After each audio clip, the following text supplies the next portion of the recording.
And now for our feature presentation. He'll be fine on the mountain.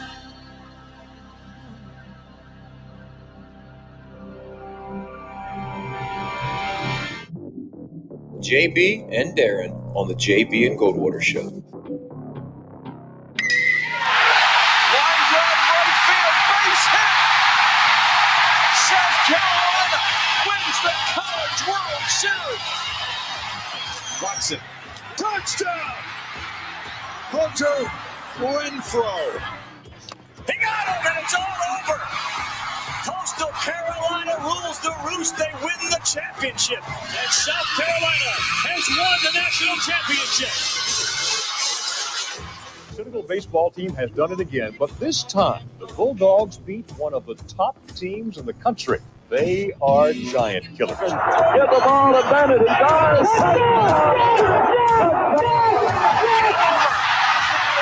Gamecocks are in the Final Four.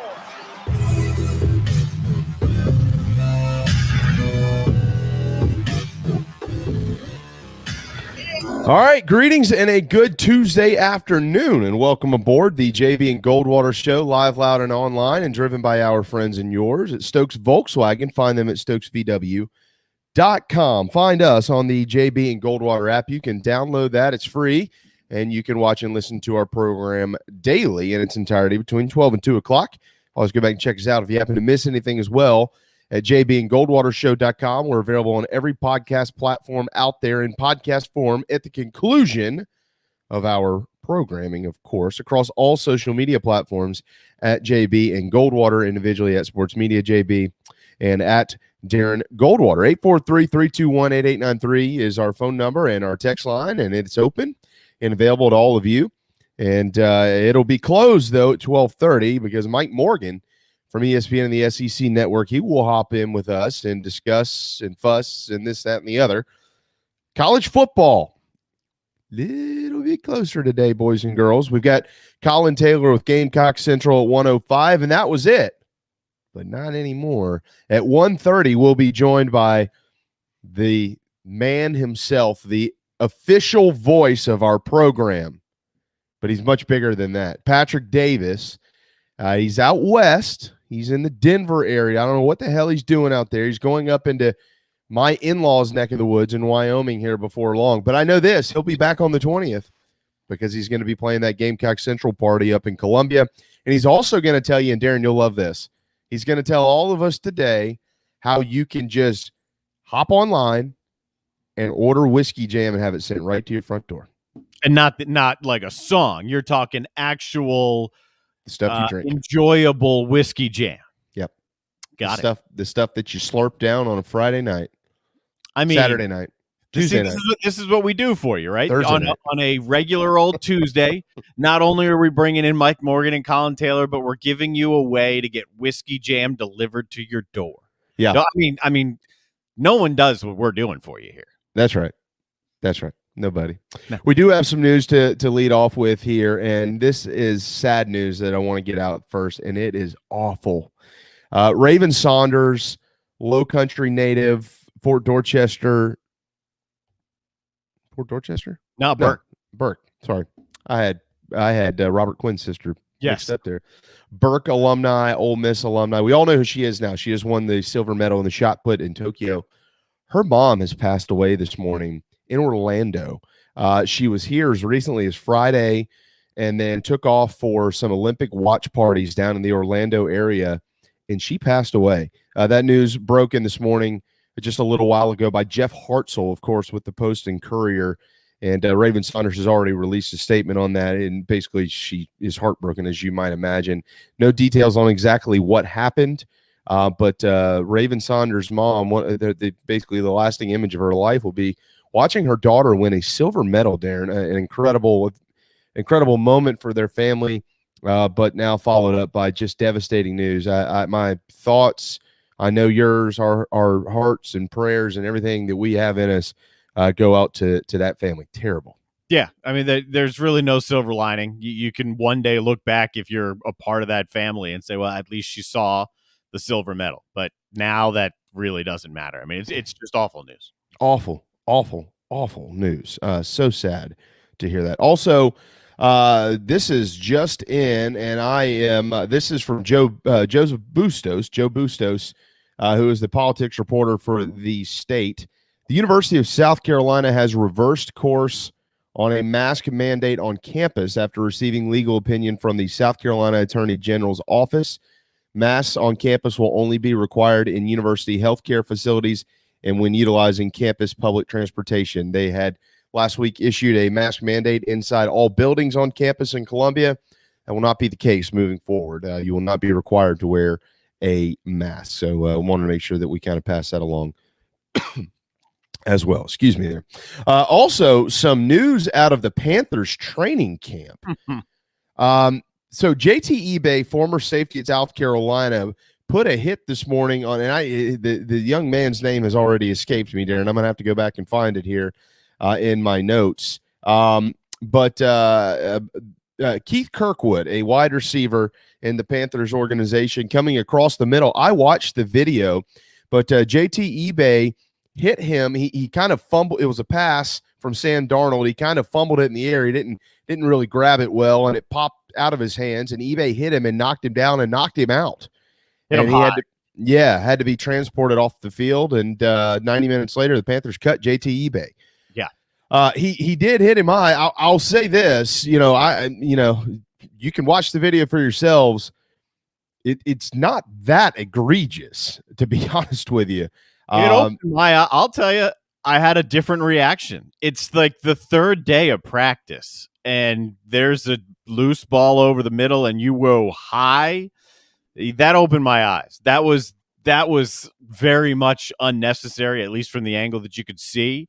And I do understand the Panthers taking that course of action. They're basically saying, we're done with you. If you're going to do something like this in practice, there's no place for this. Yeah, I mean, I've seen a lot of hits in my life, and that one doesn't come as close at all to some of the ones that I've seen. But again, the third day of practice. Yeah, I mean, I'm not defending him. All I'm saying is that according to watching the video, it doesn't look that egregious to me. But they cut him 90 minutes later, so obviously whatever happened out there, they had every reason to cut him, or they wouldn't have. It just would have been another unfortunate incident in a preseason training camp. But this is the only video I've seen circulating. There might be another angle or something. I'm not sure. So that sucks for JT eBay. It does appear that this young man is okay. He's moving his arms and his legs and all those type things. Maybe had a concussion or something. But as I keep kind of watching the video here, so according to the reports, it seems like he is okay. But JT eBay is going to be looking for employment because the Panthers have said, yeah, no, that's not how it's going to work around here. And he's gone. So yeah, Adam is exactly what my brain was leaning towards as well. I'll throw it back up on the screen. Maybe, or wonder if something like this has been done before and he's been previously warned. That's right. Yeah, you don't know all the story to this. This might have been a no contact. I mean, who knows? We have no idea. You just see a video. It's the way that things circulate on the internet sometimes. You just don't know. Kind of like a report that came out yesterday from a host here in the state of South Carolina who stated that sources have informed him that the Clemson Tigers and the Florida State Seminoles have both reached out to the Southeastern Conference inquiring membership to the SEC. Obviously, Oklahoma and Texas are newly a part of this league. Let me read the latest statement on this. This is from Florida State President John Thrasher. Quote, I want to be clear that persistent reports that Florida State has been in contact with the Southeastern Conference are untrue. We have had no communication with the SEC or any representatives of the SEC. End quote. Last night, Clemson issued a statement as well, Darren, and Clemson said, no, it's absolutely false. We have not had any conversations with the SEC. So I had somebody text me last night to ask me if I thought there was any truth to these rumors. My response was one word, none. Does that mean that I'm an insider at Clemson or Florida State? No, it does not. But Darren, every ounce of this has been refuted wholeheartedly by both institutions to this point. I would reference you back to when the Oklahoma, Texas stuff started to trickle out. It wasn't refuted like this. It was a lot of no comments. So, take that as maybe as an example as to why even that there are other ways to handle the situation if there may be some truth to some of these reports. By all accounts, and by media folks across the country who are much larger than you and I, there is zero truth to this. And if maybe there becomes truth one day, maybe. But to this point, that doesn't mean that maybe one or the other isn't maybe thinking about pursuing that. I don't know. But to this point, nobody has reached out to the SEC, according to reports from both schools, Darren. And I think that should be the end of the conversation, right? For now, yeah. For now, there's no conversation at all, right? There has been no official contact between the two schools. Both have refuted it. Will it happen in the future? I've said on this show many times, and I'm not changing my opinion. It wouldn't surprise me one bit if it happens in the future. Has it happened yet? No, it hasn't happened yet. It's there's a good Twitter feed or thread, as they say. David Hale from ESPN. I'm not sure. I think I retweeted from the show's account. Great writer. Certainly did from my account. Just a thread of sources, who to believe, who not to believe. And it was a lengthy thread that basically got to the point of, now, if all this changes in 5 hours or 5 days, then I owe you guys a beer. But it was basically, here's why, no. But could it change in the future? Of course it could change in the future. But as of now, no. Yeah, it doesn't appear to be any type of truth to that. And when you say things like that, you got to be prepared for what's to come. So, what's followed is, I guess you got the attention you're looking for, if you want to say it that way. I'll say this. I travel a lot. I haven't in the last year, but prior to that, the last, 8-10 years, I traveled a bunch to a whole bunch of different towns and college towns, big and small. Yeah. I never saw a local guy get hammered by national media so resoundingly and overwhelmingly like I saw yesterday. Yeah. I mean, it was funny to a point. Yeah. I hate to sit here and use our airtime to, beat up on somebody else, but you get sometimes what's coming to you, and that was coming. And here's we'll move on after this, Darren, but when you feel the need to continue to respond to people on Twitter to back up your statement, you're kind of giving it away there. So, we don't really need to discuss it a whole lot more, but folks, Clemson and Florida State are going to be in the ACC, at least for the foreseeable future. And if something ever changes with that, you'll know. All right, 12:13 on this Tuesday afternoon. Mike Morgan at 12:30, Collyn Taylor at 1:05, and Patrick Davis ahead at 1:30 as well. More football to get to. 9-game conference schedules could be coming to the SEC, Darren. What would that look like? I don't know. Yes, JB might get his wish. You're right.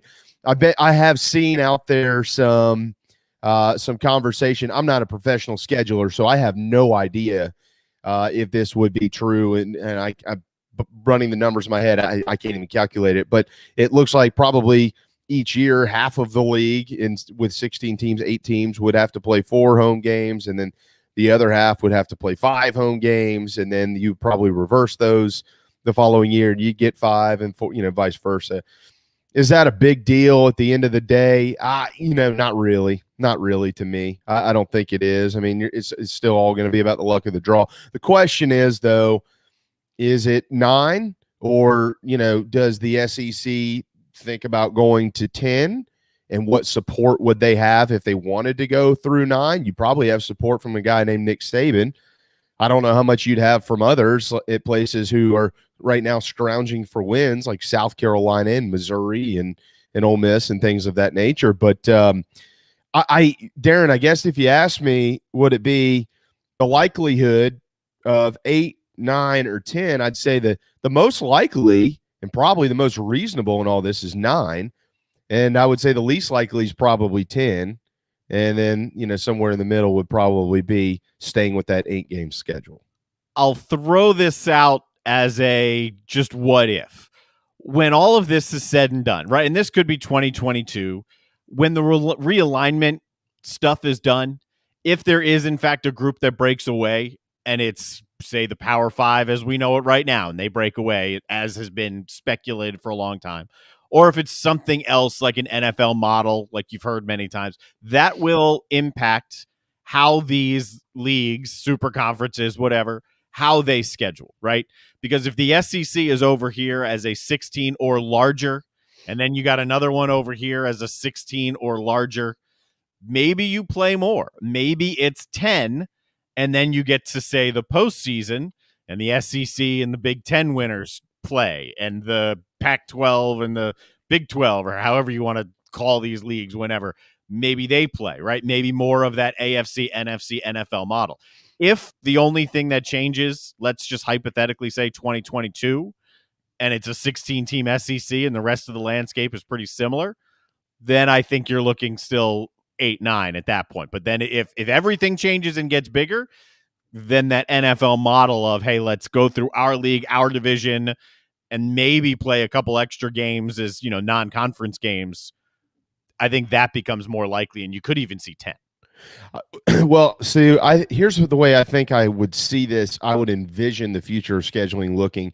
The more conference games you go to, the less likely you are to have interesting non-conference Power 5 matchups. Easily, yes. Those would all be eliminated. However, there would be a good side of this probably to the FCS boys, because you could probably bank on the fact if you've got, let's say, a South Carolina, a Florida, a Kentucky, a Georgia, teams like that whose rivals they play every year, Oklahoma now, and they will be in another league.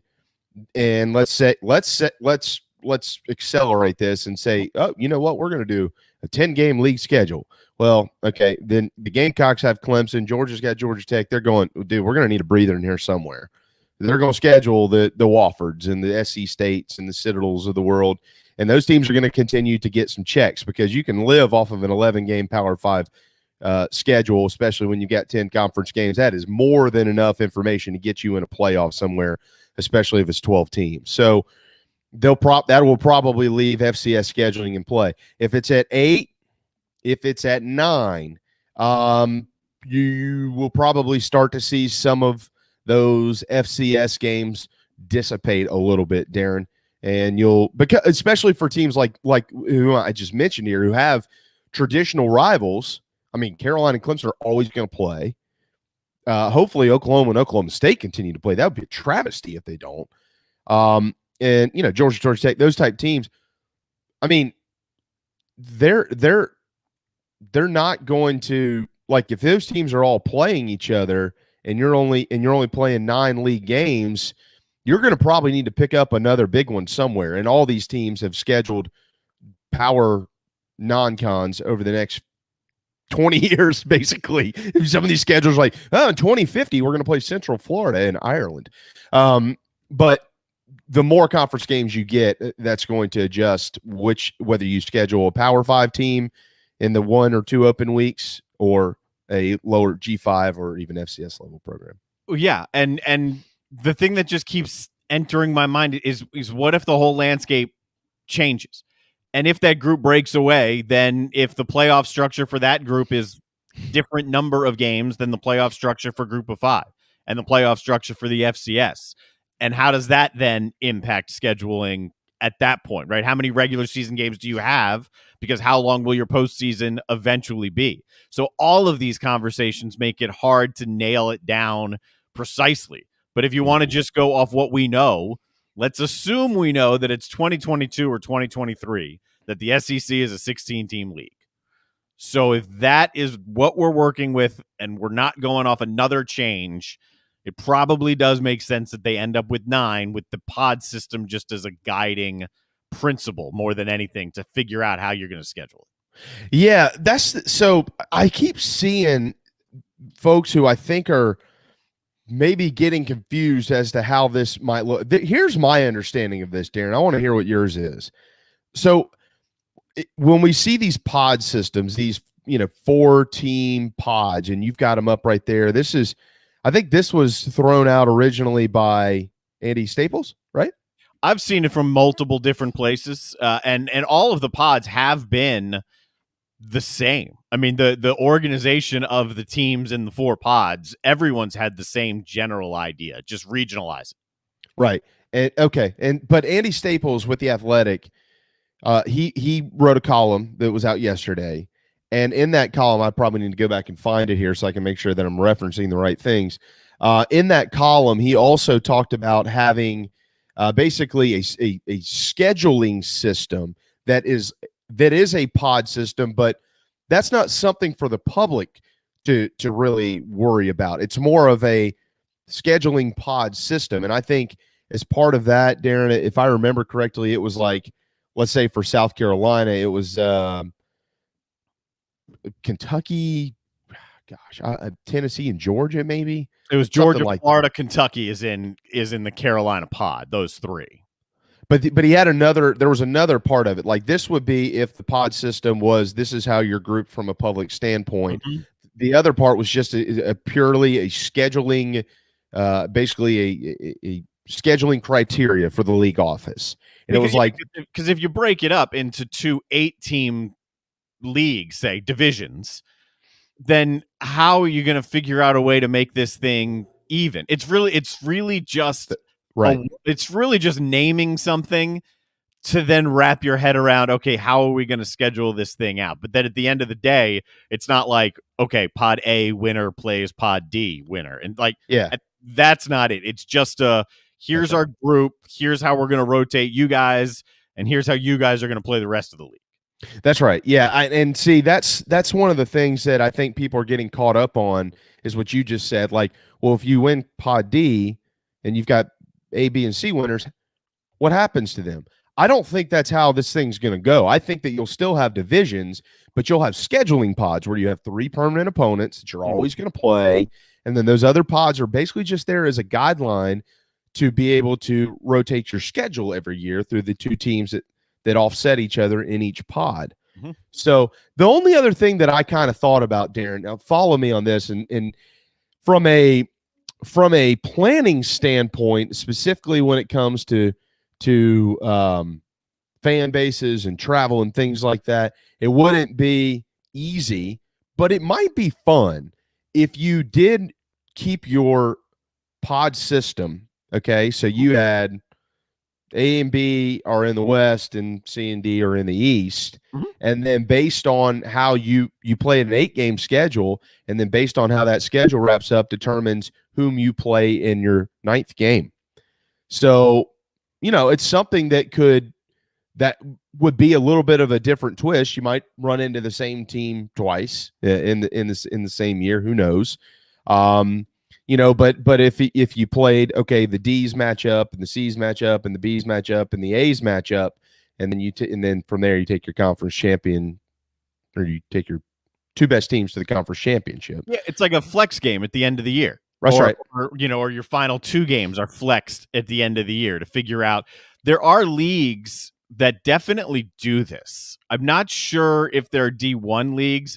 The one that I know for sure that jumps into my head is a Division II league up in Pennsylvania, the PSAC. And that's how they eventually determine who their champion is and who plays in their championship game, is they basically flex out the very last game or 2 games and essentially have a playoff of their own. And that's kind of what you're alluding to here. I like the idea. It works for them. I've been a part of it. It works for them. The fans love it. The players and coaches love it.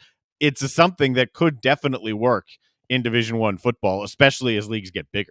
Yeah, I mean, I think it'd be something that's neat. Again, from a scheduling perspective, perspective as far as, negotiating travel and things like that. I know a lot of fans out there. I mean, my family is one of them. We look at the schedule and we go, which away game do we want to go to? Mhm. And then we go. I mean, that would be a little bit difficult. Of course, how does this coincide with what Greg Sankey said at Media Days as it pertains strictly to the SEC? He said we're just within a couple of years of being able to basically release kick times and TV networks a couple of months before the season starts. So maybe that's not something they're necessarily interested in doing. I have no idea, but there's a couple of options out there, and I don't really think that any of them are bad. But I do think that the public needs to more understand, Darren, that the pod system isn't necessarily there to determine conference winners. It's more just there for scheduling purposes. And it also, by grouping in pods, like if you'll pop that back up on the screen, for those that aren't able to watch our program, I'll list it for you here. Texas, Oklahoma, A&M, and Missouri in one, LSU, Ole Miss, Mississippi State, and Arkansas in another, Bama, Auburn, Tennessee, and Vanderbilt. Ooh, poor Vandy. And then Georgia, Florida, South Carolina, and Kentucky in another. It also regionalizes a lot of it. Right.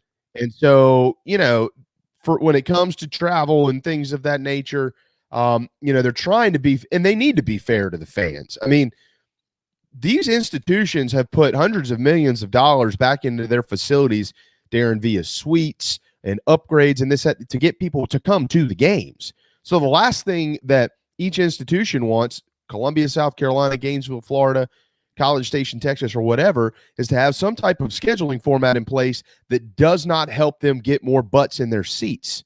So they want something that's going to do that. So if you have regionalized pods and then you have a rotating schedule for two from each of the other one, and it freshens it up every year, which we don't have right now, I think that certainly will help all the investments that all these programs have made. And the natural, if you want to call it, I don't know if I have a better word for it. The natural rivalries within the league are preserved in this pod system, right? If you've got Florida and Georgia there in the pod that's on the right, Alabama, Auburn in the pod that's next over, LSU, I don't know, pick who you want that one to be, because they probably think it's Alabama and Auburn and everybody else in the West. But then Texas and Oklahoma stay together with Texas A&M over on their side. So if anything, it's just about scheduling and how they're going to figure this out. And it seems to me, while there are still a billion questions, it seems like a more workable model. It's a more workable foundation of saying,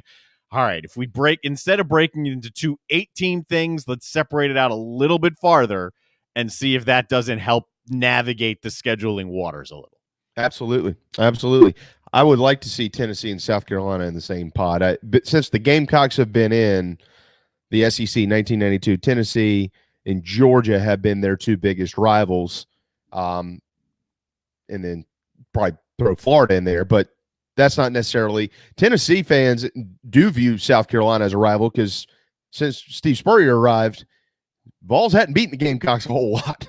Carolina's actually been on the other end of that, and they've certainly done some nice things against Georgia over the last 15 years as well.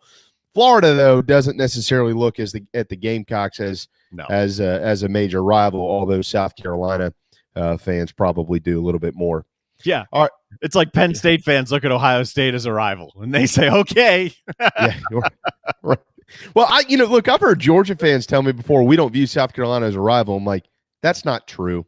I know it's not true because I know a lot of Georgia fans that go, yeah, we want to beat the crap out of y'all every time we play you. Yeah, but their rival's Florida. Their main rival. Georgia Tech, I guess. You know what, though? Here's what's interesting about that. If I put out I could do it today. I'll do it today. If I put out a poll on Twitter, anywhere you want to, that said, rank these four rivals: Florida, Tennessee, South Carolina, and Georgia Tech. 7 or 8 out of 10 Georgia fans would have Georgia Tech last before all of them. Isn't that crazy? Okay. Well, I'm thinking, I guess, along the same lines. I would certainly say Florida, Georgia would be number 1. And then how the rest trickled out, I don't know. But Georgia fans, my guess, will tell you that Florida is number 1. Oh, yeah. Yeah. There's no question about that. All right, before we hit a break and get to Mike Morgan, here's the statement from JT eBay after his hit today up at Wofford. of Keith Kirkwood. Of course, JT Ebay, the former Gamecock safety, has now been cut. This is his official statement. Quote, just checked in with Keith, and he's doing okay and understood it was a bang-bang football play. Truthfully, I feel terrible for the play. I'm glad Keith is doing fine, but as a teammate, I'm supposed to protect my brothers during practice, and I didn't do that today, and I let the team and coaches down. In hindsight, I should have pulled up and punched the ball out rather than taking a thud. I didn't have time to process, but I should have done that. I was aiming for the ball and didn't think I hit him that hard or launched into him, but looking back at the clip, there's different ways to jar the ball, and I didn't choose the most efficient way. Just glad Keith is going to be okay. Practice is a different tempo where you always go for the ball and not the man. That is a statement from JT Ebay, again, who has now been cut from the Carolina Panthers squad. So keep our eyes on that. Well written. Yeah, I think it was. I think it matches up with what at least what I thought I saw. Yeah, he didn't put his head down and he just tried to hit him, and it didn't work out. He was honest about it. All right, Mike Morgan, ESPN, the SEC Network, up next on the JB and Goldwater Show, driven by Stokes Volkswagen. This is Mike Mazzell for Stokes Volkswagen on Ashley Phosphate Road with exciting news. It's springtime and we're playing ball. Most dealerships don't have any inventory, but at Stokes Volkswagen we do. So we're playing ball on every new Volkswagen in stock. Every new Volkswagen available with zero down. Qualified buyers can sign and drive with interest-free financing for 60 months. Remember, Stokes Volkswagen on Ashley Phosphate Road is the fastest, easiest way to sell your car and get the most money for your trade. Plus, we'll take any trade in any condition, paid off or not. Is your credit in a slump? Strike two! If you've got $500 down and you make at least $2,000 per month, our lenders can get you approved. So if you want to strike out, that's okay. But if you want to hit a home run and save on a new Volkswagen, come see us today at Stokes Volkswagen on Ashley Phosphate Road or StokesVW.com. $1,666 per month per 1,000 borrowed for 60 months at 0% APR with 0 down. Includes $499.50 administration fee. Subject to VCI credit approval. Expires month end. Peace and love at Stokes VW. Wando Power Equipment, the trusted home of Hustler zero-turn residential and commercial mowers. There is nobody more trusted in South Carolina than our friends from Wando Power Equipment. They've been providing elite commercial and residential service for over 30 years. Landscape Services have turned to their selection of Hustler zero-turn mowers like the Raptor. Bigger, stronger, faster, and the most durable Raptor Hustler has ever designed. Located on Daniel Island and online at wandopower.com. Wando Power Equipment, owned by the Price family, the home of Hustler zero-turn mowers, rentals, service, and specializing in family and friendship. Shrimping season's back. That means local caught shrimp. That's right, local caught shrimp. Back on the menu at the Dog and Duck. All three locations, Bell Hall, Park West, and Clements Ferry Road, now featuring once again local caught hand-breaded shrimp, plus other daily specials like the Game Day Burger every Wednesday, Rib Night on Friday, rotating taps all the time, and all the TVs you can possibly imagine for whatever you want to watch. The Dog and Duck in Bell Hall, Park West, and on Clements Ferry Road. Hey everybody, what's going on? This is singer-songwriter Patrick Davis, and I might live in Nashville, but whenever I want to keep up with the South Carolina Gamecocks or even the Clemson Tigers, I can still tune in to JB and Goldwater because they are always live, loud, and online. And I sing hallelujah. I do believe it's happening. We're all 12:33 Tuesday afternoon. Welcome back to the JB and Goldwater Show, driven by Stokes Volkswagen. That young man you just heard there, Patrick Davis, will be joining us in an hour on the line. So certainly looking forward to speaking with him. What on planet Earth was that? That was just some massive feedback from Mike, I think. Hello. Hey, Mike. Maybe it's a little hot. Maybe too much power from Wando Power Equipment. Well, first of all, where are you? It's all white walls. I know this is this not the most boring backdrop. I almost was gonna just mail in the video portion of this interview and say this is the worst backdrop ever. I am in Kentucky. I am at my fiance is from these parts, as they say. Mm-hmm. And so I'm making a visit here, and I'm in order to set this up, I had to go in the guest bedroom and there's nothing on the walls. They don't There's have a lot of bed. guests, do they? Well, there's a bed and there's a dresser, and that's about as far as it goes. So yeah, you are bringing the flair, to use an Office Space term. Got to have some flair. I did not bring my flair to work today. Well, it's it's what it is. An insane asylum. Well, give the missus a hello for us. She's welcome to pop in anytime she'd like to. I will wants to talk about her Wildcats. Yeah, she's a huge UK fan. I've definitely I've been ingrained in two cultures, UK and bourbon. I mean, we are a few miles away from the Buffalo Trace distillery and a few more miles away from Woodford, which are two of my favorites. By the way, there's a show on Netflix called The Heist, and it's different episodes. There's one specifically on these two yahoos, one of which my fiance actually knows, that robbed Buffalo Trace of about 200 bottles of Pappy Van Winkle. Oh, you're kidding. Yeah. So, I mean, a few $100,000 worth of bourbon. They were stealing it and then selling it on the black market. And eventually they got caught. This happened in 2013. It's a fascinating story. I loved it. And where is this now? Where can I find it? It's on Netflix? Netflix. It's called The Heist. Okay. All right. Yeah. You'll like it. It's like these dudes, they do like two things. They work at Buffalo Trace, they take steroids, and they play softball. So all your stereotypes of roided up softball dude, that's what this is. Okay. They're not particularly bright. But they're roided up softball dudes who decided, in order to make a good amount of money, we'll just go ahead and steal the most or one of the most lucrative bourbons on the market. Yeah. And they got away with it for a long time until they eventually got caught. I was there in 2016. I'm assuming you've toured the Buffalo Trace facility, right? I have, yeah, and Woodford. Oh, Woodford looks like a college campus. Unbelievable. Woodford's beautiful. Yeah. The grass. I look at the grass. I was like, how do you get your lawn to look like that? Well, that's Kentucky bluegrass. Oh yeah. Yeah, we don't have that down here. But so let me ask you this: Did you pass the height standards to go where all the barrels are in Buffalo Trace? Because I'm short. So luckily I passed it, but my cousin who's 6'3" was doing this the whole time. Yeah, there was some ducking, but I got in. That tells you how old that place is. Yeah, no doubt. There's so much history here. So cool. It's excuse me, it's very cool. Very, very so cool. Wait, so she lives down, so she's not far. So does she live in that castle? We've been there, but no, she does not live in that castle. That's a shame. I thought you married royalty. Well, you did marry royalty. Well, I definitely outkicked my coverage, but that's or you're married. That saying. That's a neat castle. I remember the first time we rode by, I had no idea it was there. I said, "My God, that's a castle!" Yeah, and Castle then Key. And then right up the road was American Pharoah. It was a pretty neat area. Yeah, yeah, beautiful area. I've always loved, all my trips to the SEC schools. Kentucky's always been one of my favorites.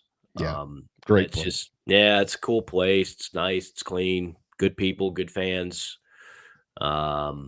Yeah, just a cool all around vibe over here. Absolutely. All right, Mike Morgan, ESPN, the SEC Network. You are almost 1 month away from calling football again in the Southeastern Conference. So congratulations. You won't be bored anymore, and you won't have to go to places like Maine and Kentucky and things like that. Yeah, I'm not bored. I am doing some Little League World Series or the New England Regional, the 12th through the 14th, and all three of those games will be on ESPN. So we've got some really good windows. I've done it before. I did it in Easley a few years. I don't know if they're having their thing in Easley this year, but yeah, I'm very much looking forward to that.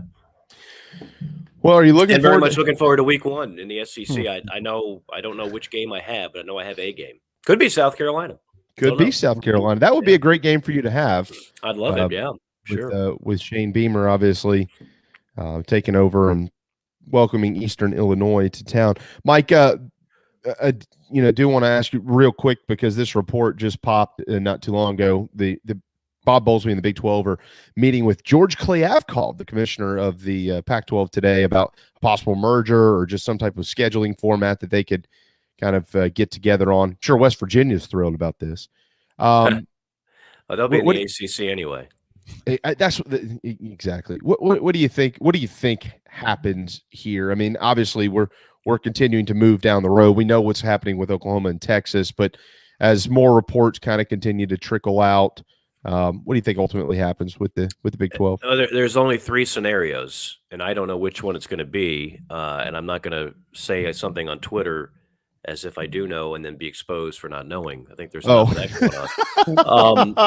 Yeah, don't do that. Yeah, that's not my style. But there's one of 3 things that could happen. The Big 12 could poach a few schools from the American. The Big 12 could combine forces with the Pac-12, which I think would be an interesting move. That'd be the most dynamic of them. Or the Big 12 could just fall apart and we go to the 4 16-team super conferences, which many of us have thought would be happening anyway. I don't know which one's going to happen. I don't think Bob Bowlesby knows. I don't think anybody knows. The devil is always in the detail. Everything sounds like a good idea, like when we play Fantasy Manager.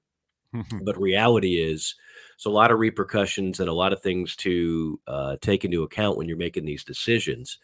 And obviously money is a big one. And you know, when people say, well, the Big 12 should just add X, Y, and Z, remember now, the appeal of being in a 10-team league all this time was that you only had to divide the pie into 10 slices. So therefore, you know, it's more money per team.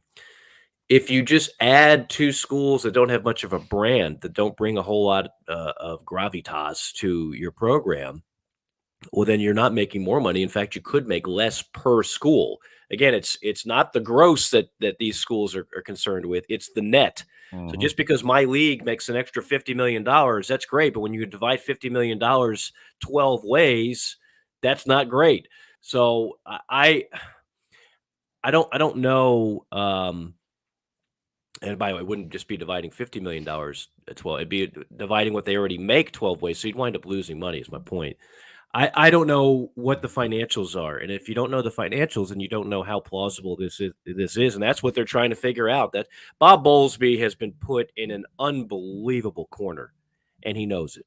And I think, you know, he lashed out initially. There's a lot of emotions there. It's kind of like when you break up with your spouse or your loved one, and it's very emotional, and you say a lot of things that you wish you could have back. And I think Bob said a few things and made a few threats that he probably wish he could have had back. And he's pretty much backed away from all of that now. Now it's time to get to work. Like, oh, they're not coming back. You know, you can't say, oh, but sweetie, I will take you to the spa more. I promise. And I will listen to your music more. I love Kenny Rogers. It doesn't matter. She's gone.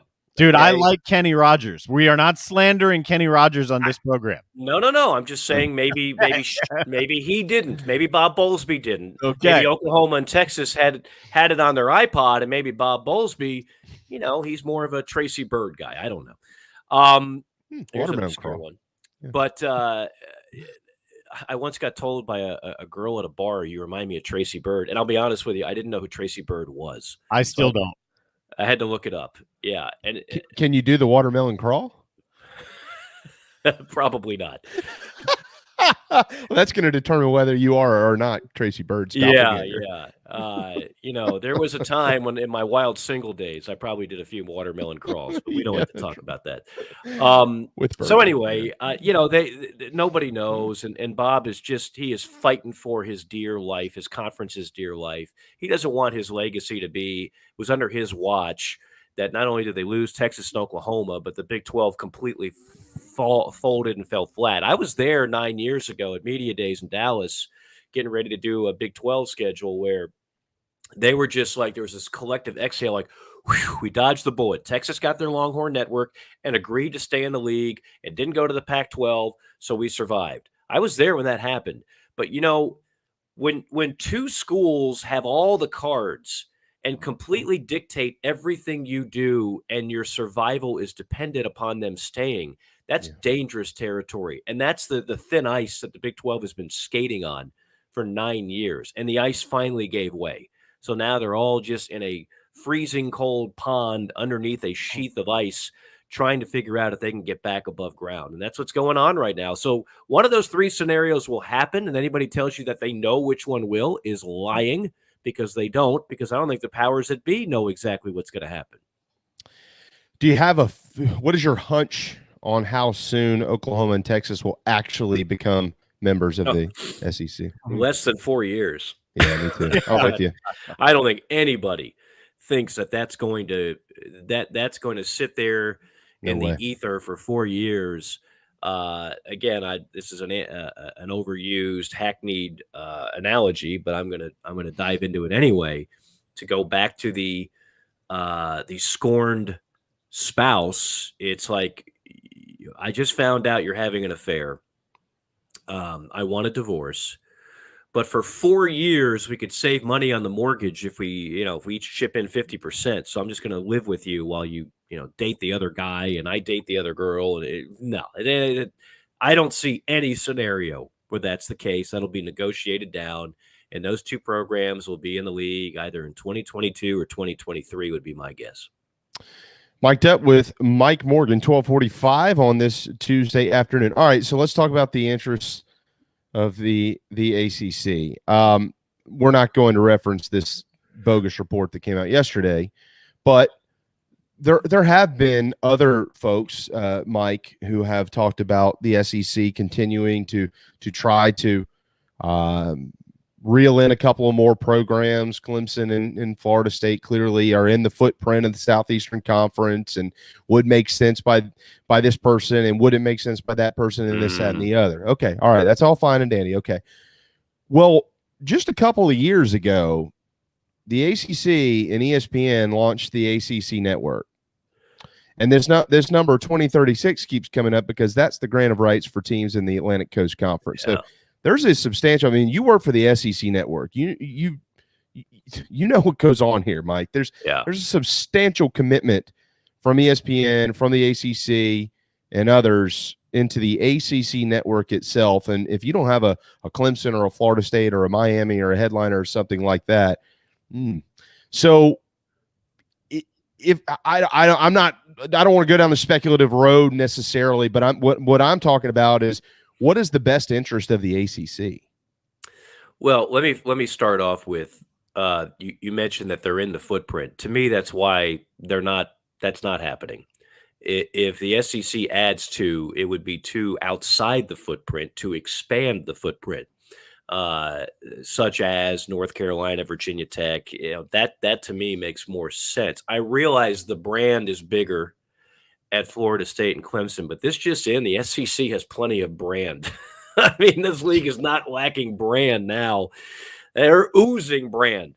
Nobody could even come close to competing with the brand of the SEC. But if you look at it like remember when we were kids, we played the game of Risk, and you moved your armies into adjacent territories and you expanded your footprint. That you could make the argument was a great game.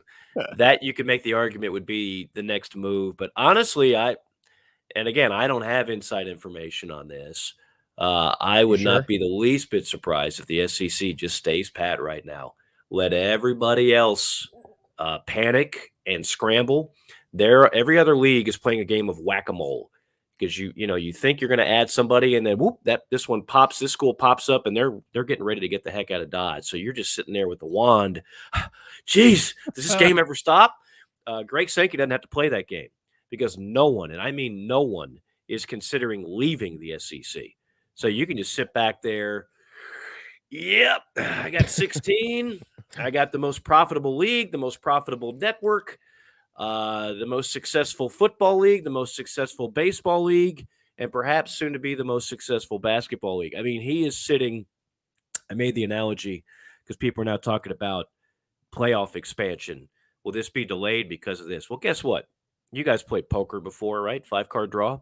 Mm-hmm. 4 cards have already been dealt to every commissioner, and they're about to place a bet on the 5th and final card. Well, just pretend for a moment that all the cards are face up, and we look at Greg Sankey's hand. He's sitting on 4 aces. So, in other words, whatever that 5th card is, it doesn't matter. He's already got the winning hand. So if you stay with a 4, you're here, well, now we're going to stay with a 14 playoff. Okay, the SEC will have 2 every year. Right. Oh, and now we're going to go to 12. Okay, the SEC will have 4 to 5. So either way, it doesn't matter.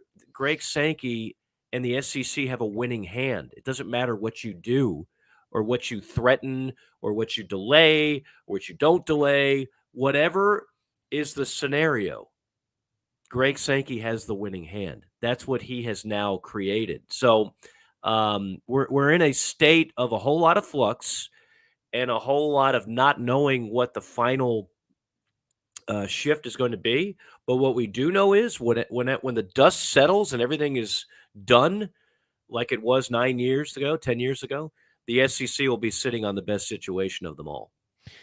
It's just hard I'm speaking purely from a football standpoint at this point in time, Mike, because of the setup of the sport of football, the playoff, how few teams actually have a chance to win a national championship every year. And it seems ludicrous to me to think that there is a high-powered program out there that is not in the Southeastern Conference that would be saying, hey, we really want in.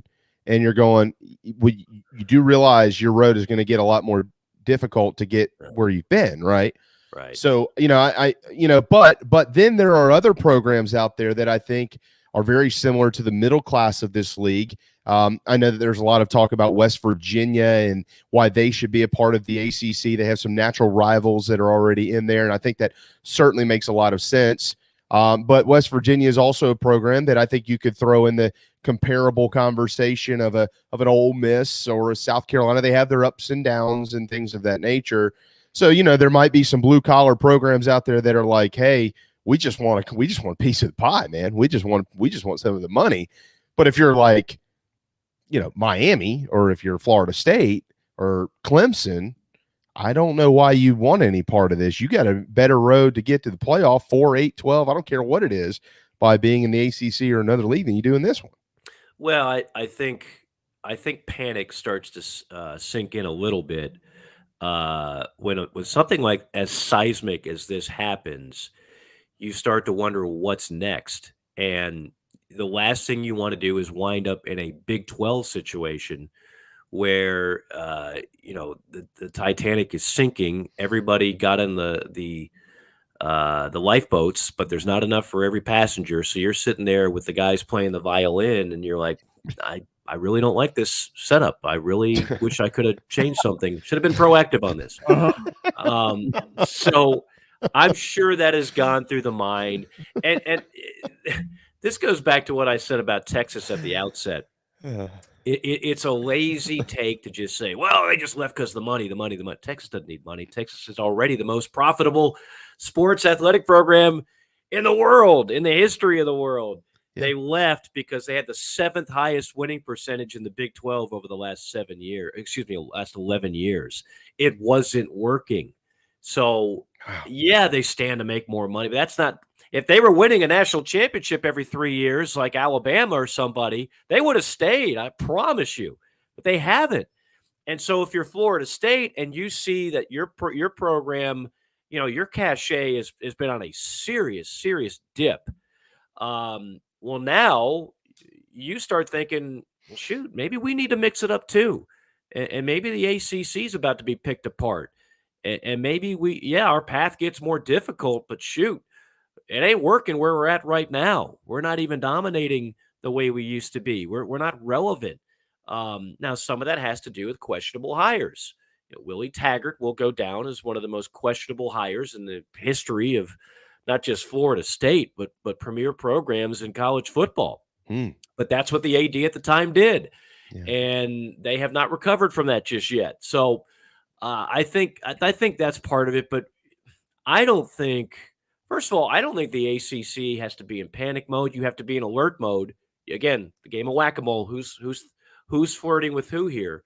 But I don't think there's any serious desire for those programs to bolt right now. I think the ACC, the one thing you keep hearing is their TV contract is much less than some of the others, like the Big Ten and the SEC. And that's true, but that's just, that's the nature of the beast. Those two leagues are at a higher level in football right now than the ACC. So you can't change that. And I don't think the SEC is just salivating over the idea of adding two teams that are already in their own footprint.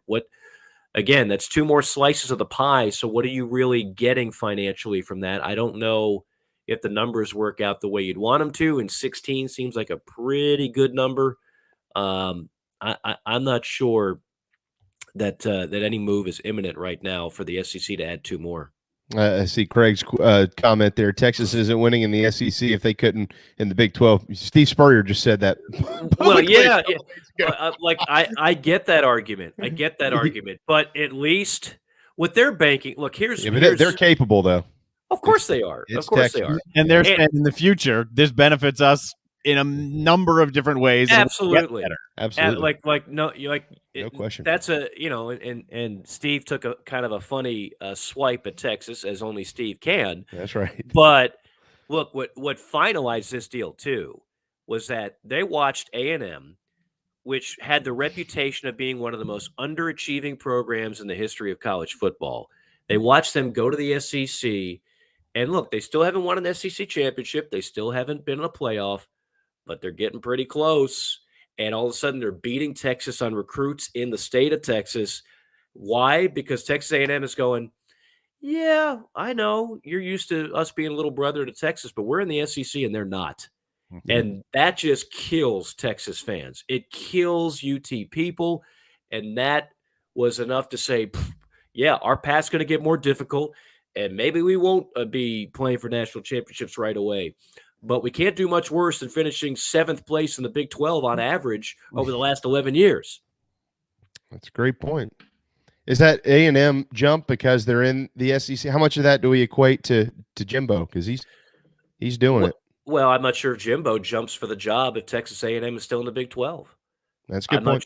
I'm not sure if Texas A&M pays them $75 million if they're in the Big 12. Guaranteed, not a penny less. Right. I mean, I think so much of that deal and so much of getting Jimbo was because of A&M in the SEC. Of course, Jimbo's way behind Saban now with his new deal.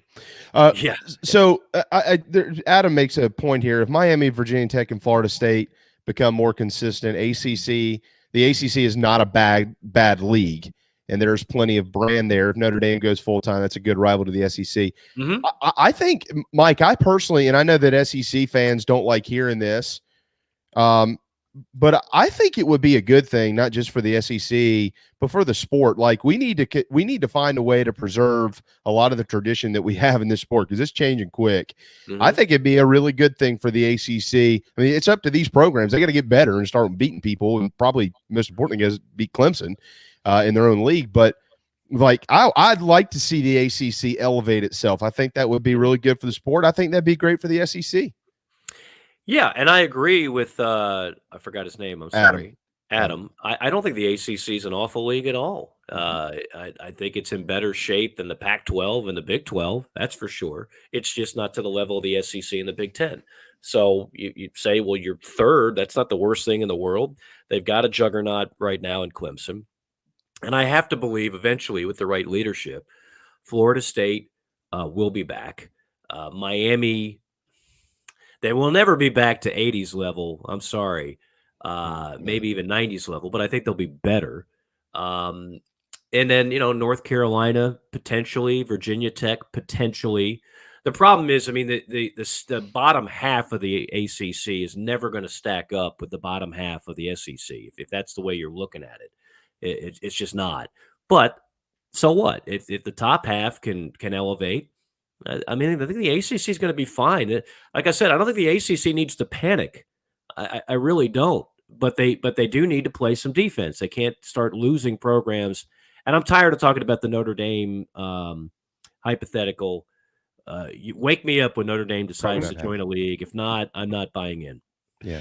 Here's the thing that I'm struggling to get around with the ACC. Texas and Oklahoma leave for the SEC. Money is, I know, a factor. I know the basis of this conversation is from Texas's standpoint. They weren't as successful, so they need to get into the SEC to get that footprint, to get that recruiting.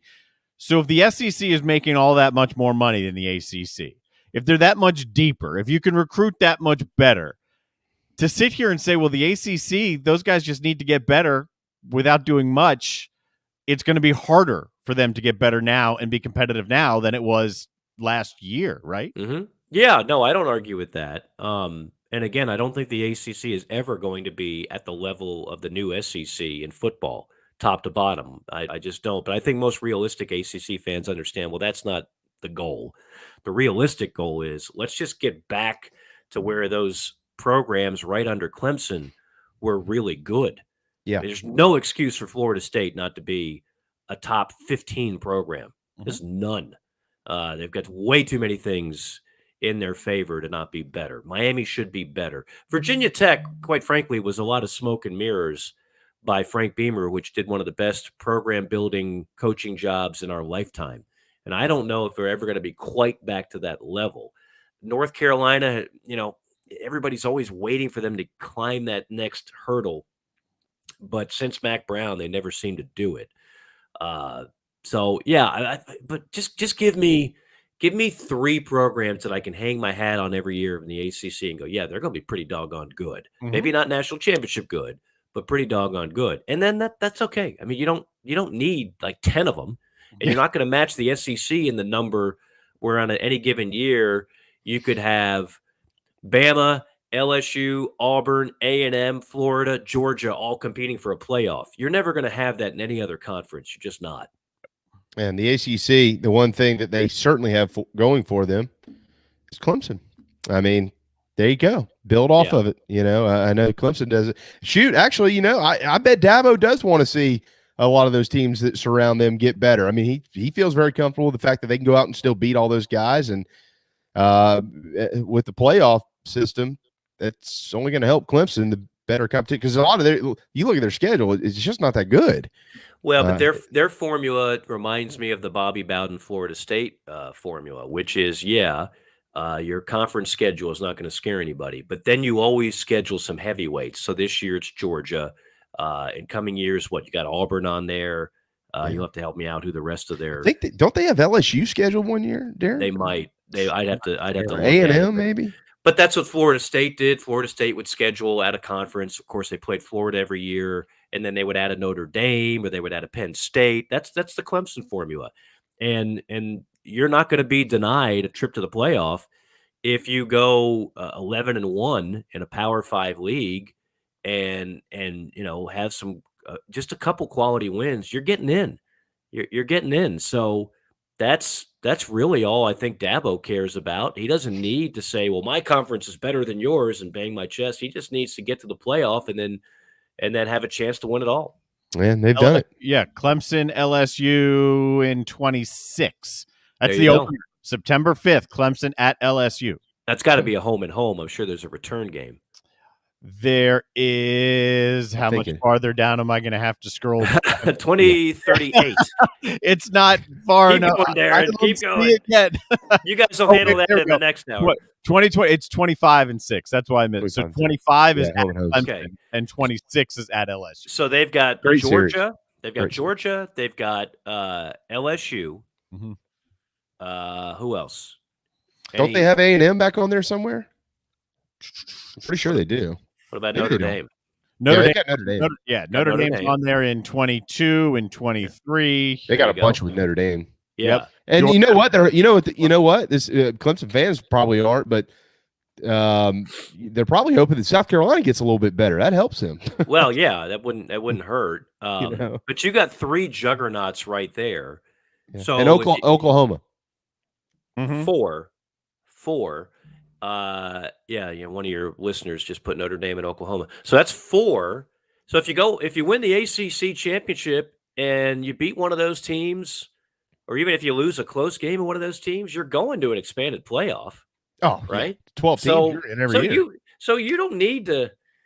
Again, remember Bobby Bowden in Florida State, they were offered the opportunity to go to the SEC.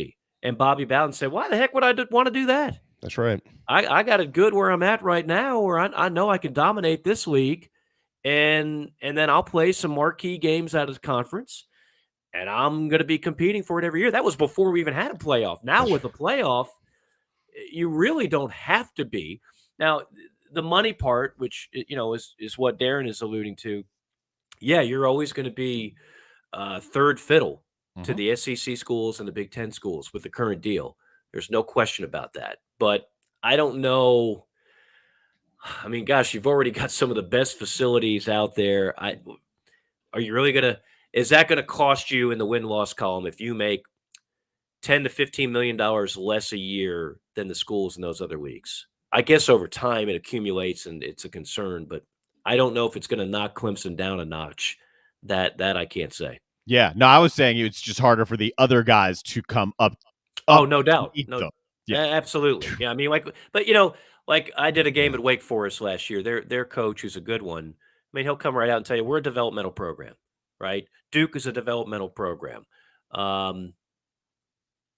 am I missing here? In the NC ACC? State. Yeah. I don't know if I'd call them quite developmental. I mean, NC State always thinks they're ready to make the next step, and they never do. But my point is that you got a lot of programs there.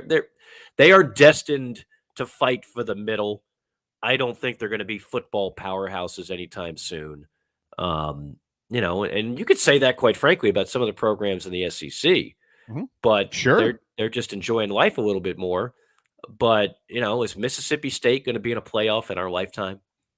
Is Arkansas?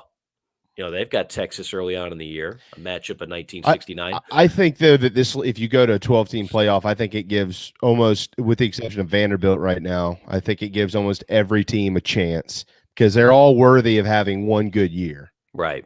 Yeah, look, I mean, everybody in Gamecock country likes to look back at the 3 straight 11-win years.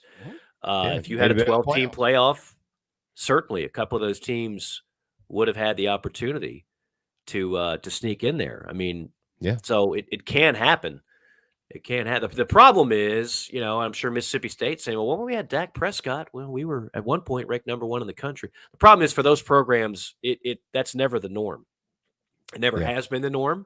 Right. And then the question becomes will it ever be the norm? And you keep firing coaches and changing administrations and everything else, but you don't get back to that high water mark a whole lot. Yeah. It's just really, really, really hard to do. And a lot of stars had to be aligned for Mississippi State to hit number 1, for South Carolina to go 3 11-win seasons, for, Arkansas to the Bobby Petrino years. Is that ever going to happen again? I mean, it's just a lot of things have to go right for you to get to that point. Well, I tell you what, if they ever have Darren McFadden and Felix Jones again in uniform, that'll happen. That would help. Because I remember one night watching those two dudes run up and down the field against the Gamecocks, and I wanted to hang myself. Oh, they were that was something explosive. You can make the argument. I used to talk about this on my show in Atlanta. After Bo and Herschel, and then maybe Emmett, then who do you have? Darren McFadden's right there. Yeah, I put him there. All-time SEC backs, not talking Southern Cal. I mean, you could probably throw a couple Georgia guys in there, but boy, McFadden was something, man. He was special. You can't judge a guy just because he didn't have a great pro career. No. A ton of guys that had great college careers that weren't great pros for whatever reason. But Darren McFadden at Arkansas was a beast. He was an absolute beast. Yeah, he was like a defensive lineman running at everyone and running through or around if he so chose. Yeah, speed, it wasn't one person tackling him. No. It never was. No. And the whole offense was built around that. I don't know if anybody's ever going to run that kind of offense again. Where you got like 2,000-yard backs, you barely throw the ball, and everybody knows you're running, but you still can't stop it. Like, we just don't see that anymore. Nope. Maybe one day. I don't know. Everybody thought that's what Mike Bobo was bringing to Carolina last year. Oh, my God, we're never going to throw it. Turns out they didn't throw it a whole lot because they couldn't. Maybe they can this year. Yeah, it helps when you have yeah, no doubt. Helps when you have a quarterback that can throw it 20 yards accurately. That would be a good start. Mike, we'll let you run on that note. I tell you what, as we move forward towards the season, we'll talk more about, maybe this season. That'd be fun. It's amazing. I've never, and look, this is gold for guys like you. I mean, I was, like I say all the time, for 15 years, I did that 3 hours a day in the dog days of summer, and you're just scrambling, man. You're just like, okay, what creative topic can we come up with today? Yep. But it's gotten to the point where we have put all of those on the back burner. You might cram them in a couple weeks before kickoff. Maybe you'll get to them, but there's just so much incredible material out there. It's unreal, and it's an exciting time. I mean, I know for some fans it might be scary at the same time because in the game of musical chairs, when the music ends, are you going to have a chair? You're going to be left sitting on the floor. I think that's the fear of a lot of people right now. But man, it's there's a lot of things that I like about what's happening. I hope it's monitored correctly. Yeah. I hope everything is orchestrated and implemented correctly. And listen to your trusted sources. Yeah, well, we'll leave that. That's why I come to JB and Goldwater. That's because you guys are powered by Wando, and that's good. And then I'm powered by great mortgage rates via Stuart Wingo. So I talked to Stuart the other day. He said a buddy of his in Charleston was like, "Yeah, I just heard you on JB and Goldwater." So we love to hear that kind of stuff. Good. And, I maintain the next guy that gets a mortgage and refi from your show, I'm heading to Charleston. Give me another excuse to do it. We're all going to go out, buy some halls. I'm buying him halls at dinner, him or her, and we'll celebrate a nice partnership with the man, the myth, the legend, Stuart Wingo. I mean, that's a deal. Under 3% right now. Do you remember what mortgage rates used to be not long ago? I know. It's a lot more than that. Oh, my goodness. You were happy if you could get under 6. Mm-hmm. Of course, in our parents' lifetime, it was triple that. But now it's under 3, and he can get you, I mean, significantly under that, 30-year, 15-year. A lot of people now are having trouble finding a home, so they're getting construction loans. He does those too, to build a home. Jumbo loans, he does them all. 803-319-1777. Can't say enough about Stuart Wingo. I would not recommend just anybody for a mortgage. That is the man. And he's not a very handsome man, but he knows what he's doing when it comes to He's not handsome. He's not athletic. Not charming. Doesn't dress well. Doesn't dress well. I think he brushes his teeth. I don't know. I just know the man is a gift when it comes to saving you money on a mortgage. Well, you do all those other things, Mike, and we certainly appreciate that. So we'll let you run, brother. Have a wonderful time up there in the Commonwealth of Kentucky. Yes. Mm-hmm. And tell those Wildcats we'll see them in Columbia on September the 25th. A game that both programs will have circled, no doubt. Oh, boy, you got that right. We'll talk more about that game here shortly with you, with Mike Morgan. I'm actually meeting with Cash Daniel tomorrow for lunch. That'll be cool. Former all-conference linebacker. He could play. Yeah, he could absolutely play. But we interviewed him on the Sirius XM show that I do, which I'll be on tomorrow morning. And I told him I was marrying a Kentucky girl. He's like, "Well, shoot, when are you gonna be back up there?" I said, "I'm back up there next week. So let's get together." So there'll be this will be like the odd couple because I mean he is a country as can be dude. He is all about fishing, lifting weights, fishing, hunting. I don't own a single piece of camo or a fishing rod. So we'll see how this conversation goes. But he's a good dude and was a great player. Yeah, he could play. He was a hell of a player in Kentucky. That's awesome. Well, have fun, man. Thanks for the extended time. Absolutely. We'll do it again next week. That's a promise. I look forward to it. See you, Mike. All right. See you guys. Mike Deb with Mike Morgan, 1:13 on this Tuesday afternoon. We will I tell you what, Darren, let's just go ahead and hit a quick break here so I can get a sip of water. No national anthem today. We'll hit a quick break. Collyn Taylor with Gamecock Central on the other side right here on the JB and Goldwater Show, driven by Stokes Volkswagen. Point Naval and Maritime Museum, families walk in the footsteps of our nation's heroes, the brave ones who risked their lives to defend our way of life. Home to the aircraft carrier USS Yorktown, USS Laffey, and the USS Clamagore, there's more than 1 million square feet of exhibit space to roam. White Glove certified, we have several new health safety measures in place to enhance the visitor experience. Come for the day and leave feeling inspired. One of the most impressive museums in the country, located right here in Mount Pleasant. Visit patriotspoint.org for more. We'll see you soon. Bourbon and whiskey drinkers of Charleston. Paddock and Whiskey on James Island and the Terrace Shopping Center on Maybank is your home for the finest and rarest bourbon and whiskey drinks in the Lowcountry. This is where I hang out. Go meet my friends Reed and Chris and try one of their exclusive barrel pick bourbons. They have the largest private barrel collection in the state and let their knowledgeable staff recommend your next pour. PaddockandWhiskey.com. Let not your heart be troubled. Paddock and Whiskey is here for your next double. We're all friends around here. Paddock and Whiskey, proud partners of the JB and Goldwater Show.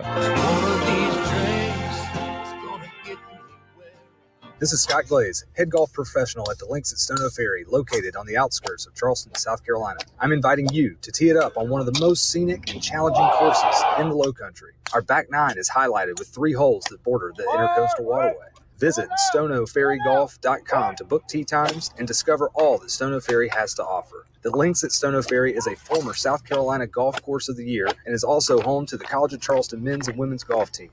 Come see us. We would love to have you. stonoferrygolf.com. What's up, everybody? This is South Carolina singer-songwriter Patrick Davis, and I might live in Nashville, Tennessee now, but guess what? I can always keep up with the news back in South Carolina because I've got the JB and Goldwater Show. Thank you, JB and Darren, for being live, loud, and online. 1:15 Tuesday afternoon. Welcome back to the JB and Goldwater Show, driven by Stokes Volkswagen. Thanks to Mike Morgan. Patrick Davis ahead in 20 minutes at 1:35 right here on our program. But first, we're late getting to him, and we owe him an apology. The very well-dressed Collyn Taylor with Gamecock Central. What's up, man? How are we doing? And trust me, I am A-okay with it. Mike Morgan takes precedent over me 6 days a week and twice on Sunday. So I understand it completely. I don't know, man. He's not that cool. Like 3-4 days a week. Oh, yeah, we'll go that. Any day that ends in Y. How about that? Yeah. Well, he's in Kentucky, so we were telling old bourbon stories from back in the day. Not really. We were just talking about some of the distilleries that are up there, but those constitute as bourbon stories, I guess. Okay, Collyn. The week has arrived.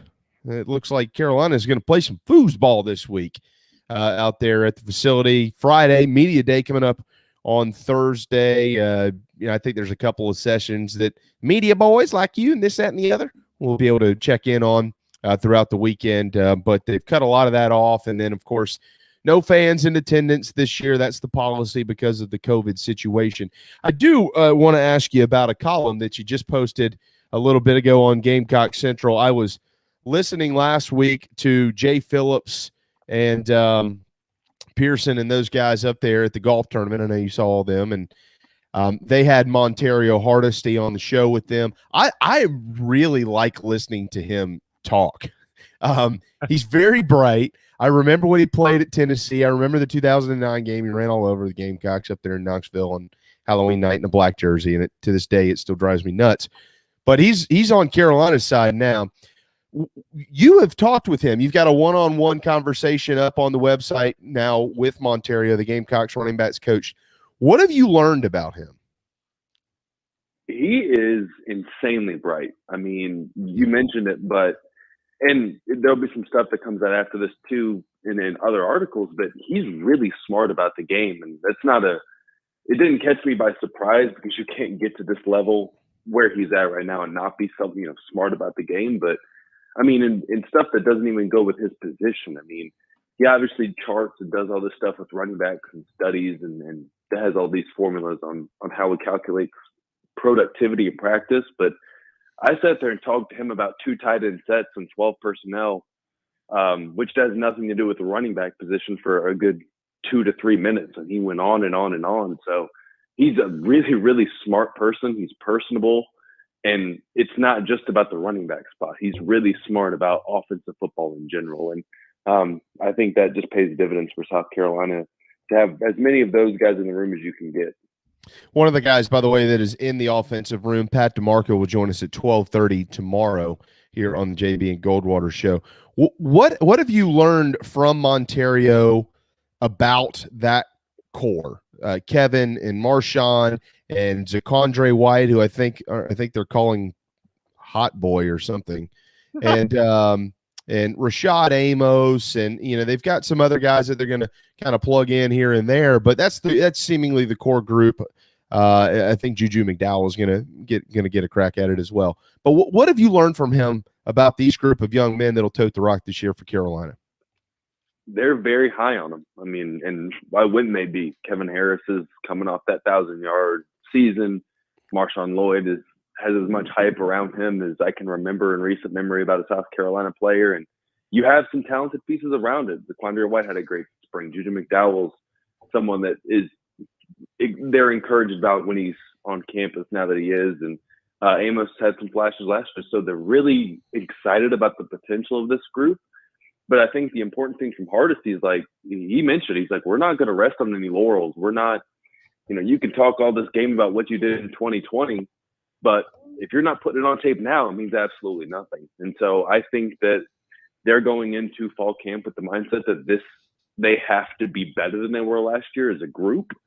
And if they are, then the offense will go with it. And so they're not resting on any laurels. And Hardesty and I think Satterfield too are expecting this group to be a big piece of what South Carolina wants to do in 2021.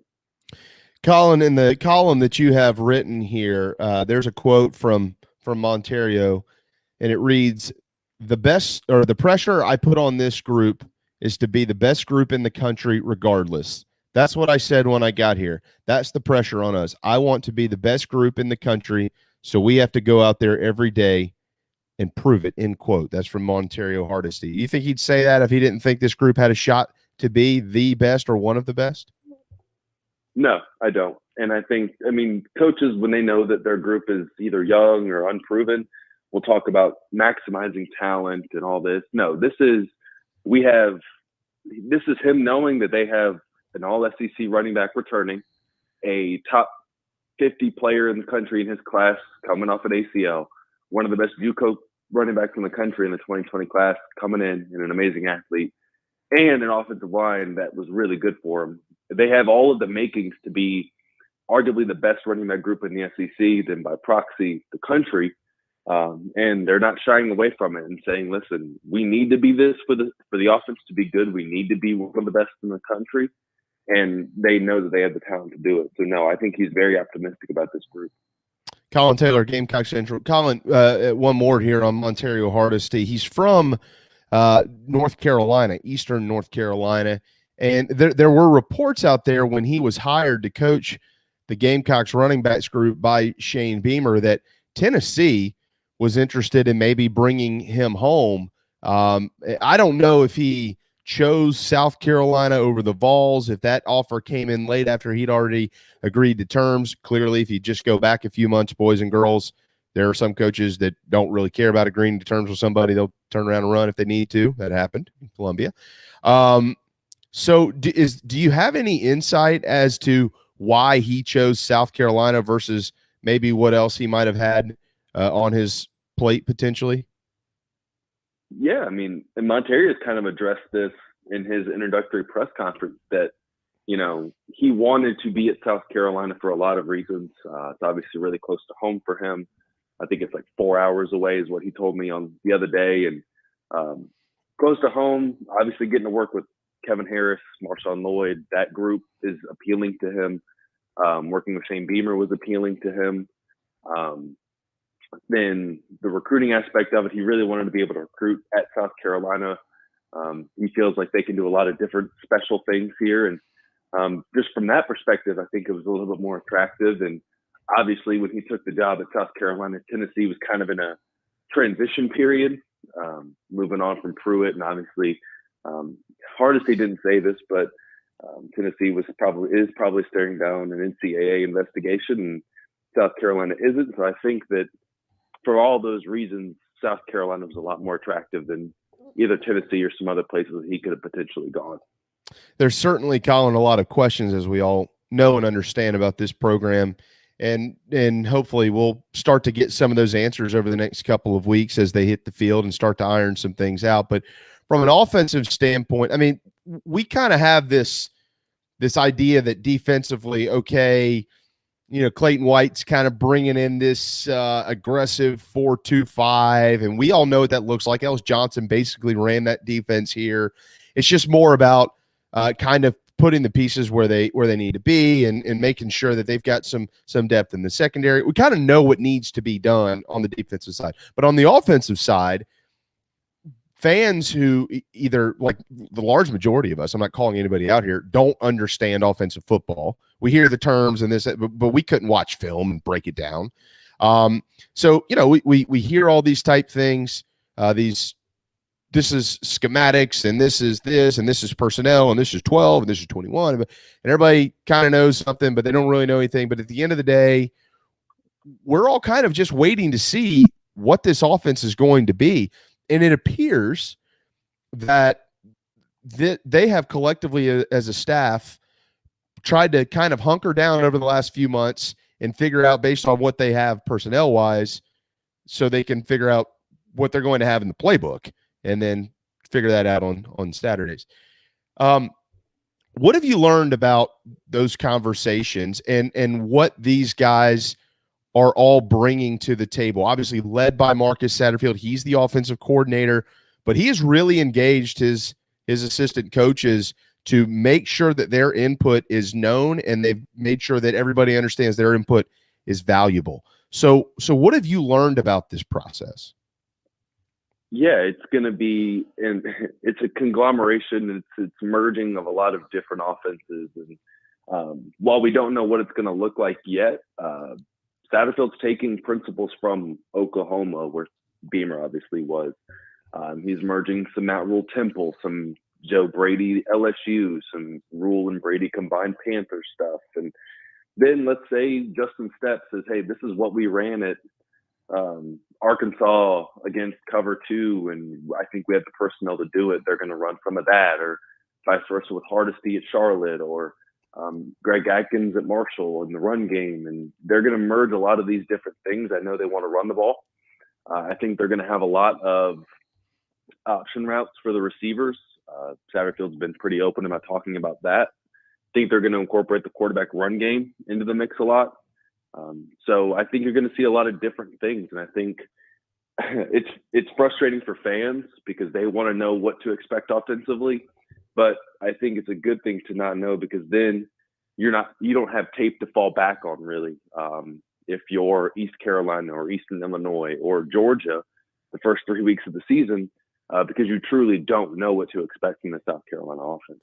How is this approach different from Mike Bobo, from Brian McClendon, from Kurt Roper, those three who ran the offenses under Will Muschamp? Steve Spurrier ran the offense before that when he was here, but those three guys were hired to be offensive coordinators under Will Muschamp.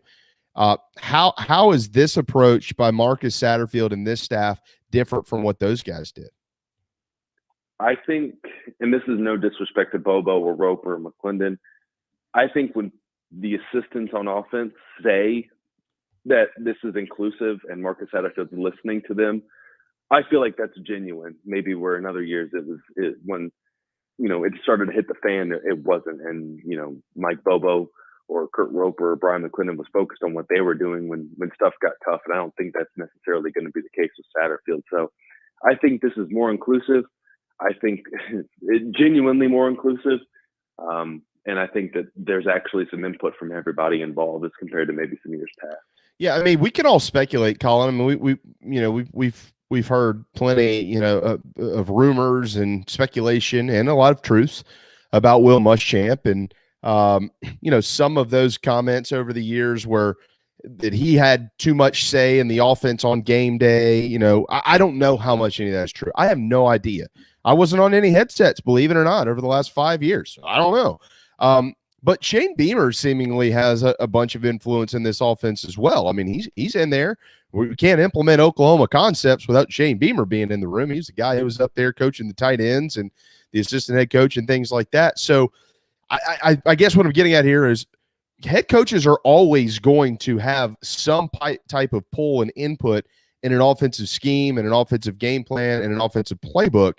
The question is, what coaches understand where to draw the line in practice, on game day, and things like that. And I guess it seems like Marcus Satterfield and Shane Beamer have a very good understanding of what this dynamic is going to look like between those two.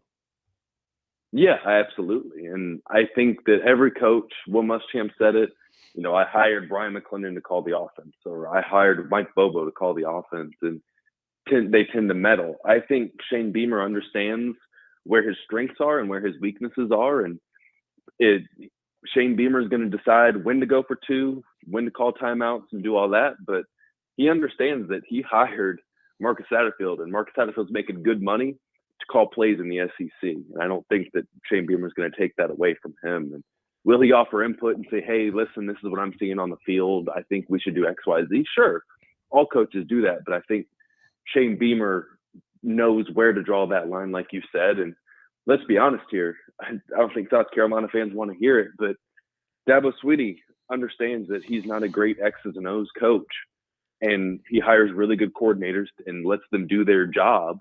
And you've seen the success that they've had. So I think Shane Beamer is going to know where to draw that line and let Marcus Satterfield, especially, and Clayton White call what they want to call and not get too involved.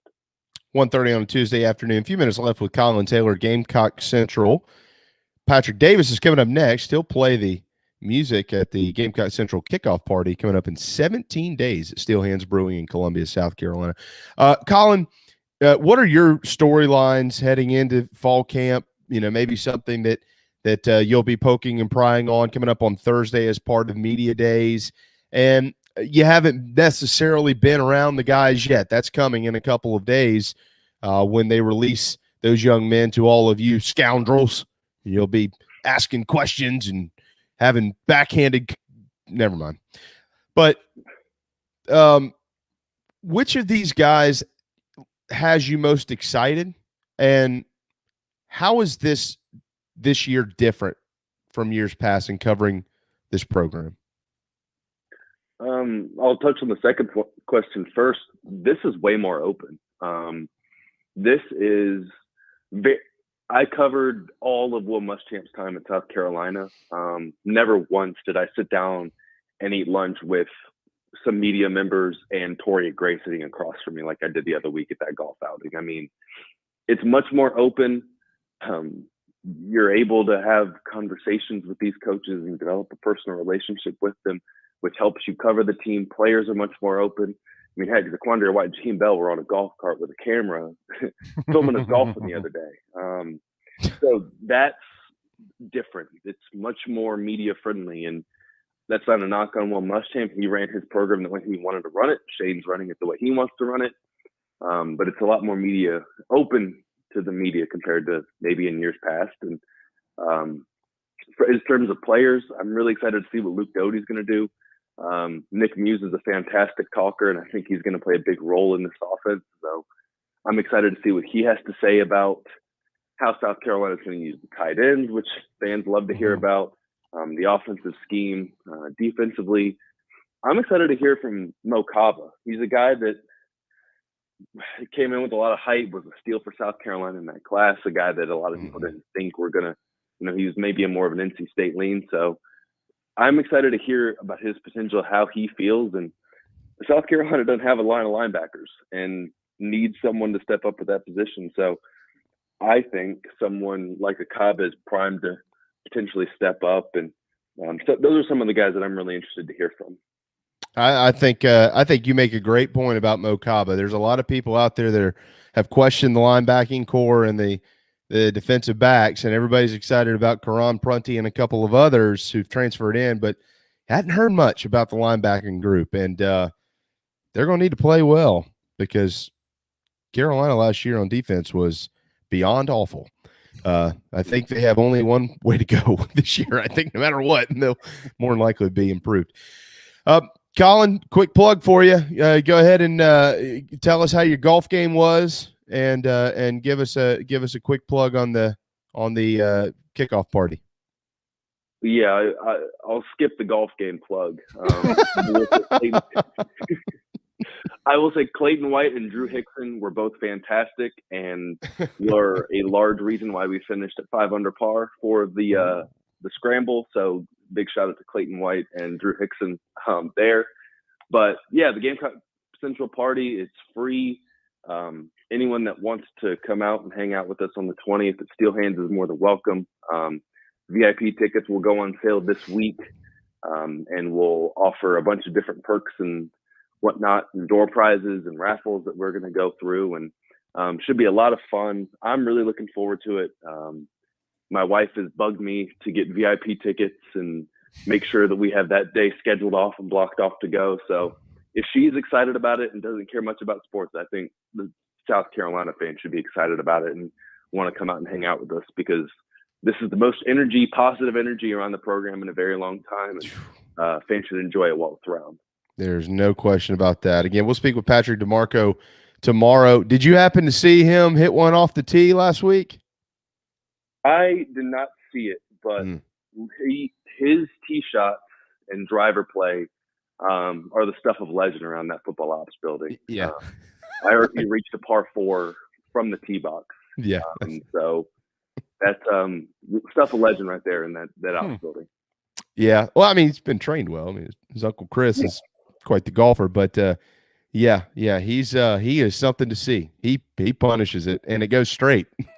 Which is a lot of us, we can hit it a long way, don't know where the hell that thing's going. He knows exactly where it's going.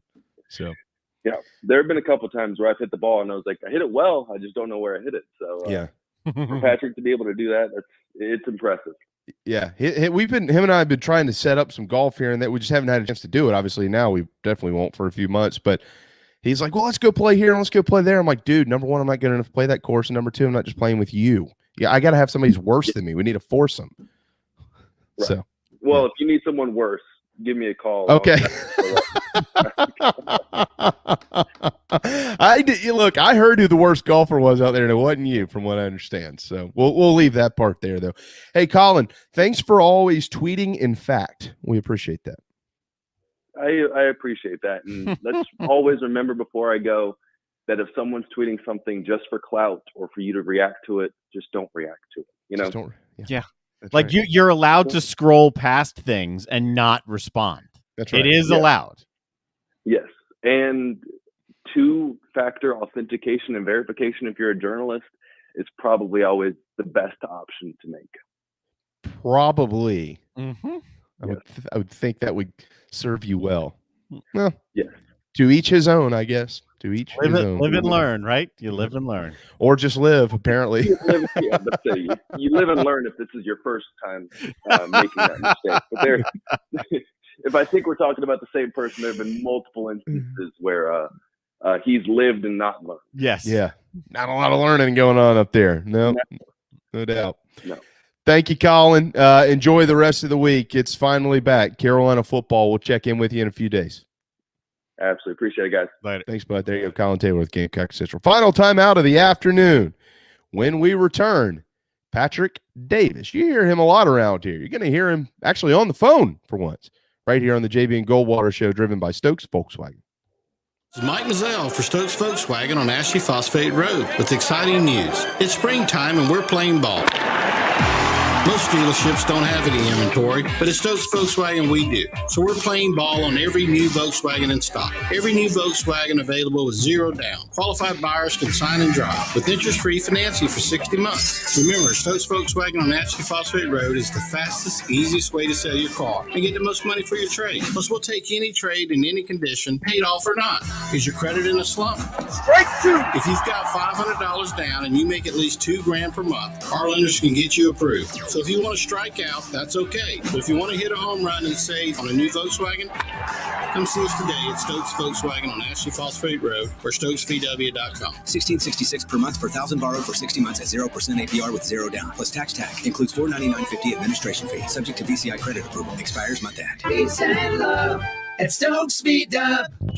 Wando Power Equipment, the trusted home of Hustler zero-turn residential and commercial mowers. There is nobody more trusted in South Carolina than our friends from Wando Power Equipment. They've been providing elite commercial and residential service for over 30 years. Landscape Services have turned to their selection of Hustler zero-turn mowers like the Raptor. Bigger, stronger, faster, and the most durable Raptor Hustler has ever designed. Located on Daniel Island and online at wandopower.com. Wando Power Equipment, owned by the Price family, the home of Hustler zero-turn mowers, rentals, service, and specializing in family and friendship. Shrimping season's back. That means local caught shrimp. That's right, local caught shrimp back on the menu at the Dog and Duck. All 3 locations, Bell Hall, Park West, and Clements Ferry Road, now featuring once again local caught hand-breaded shrimp, plus other daily specials like the Game Day Burger every Wednesday, Rib Night on Friday, rotating taps all the time, and all the TVs you can possibly imagine for whatever you want to watch. The Dog and Duck in Bell Hall, Park West, and on Clements Ferry Road.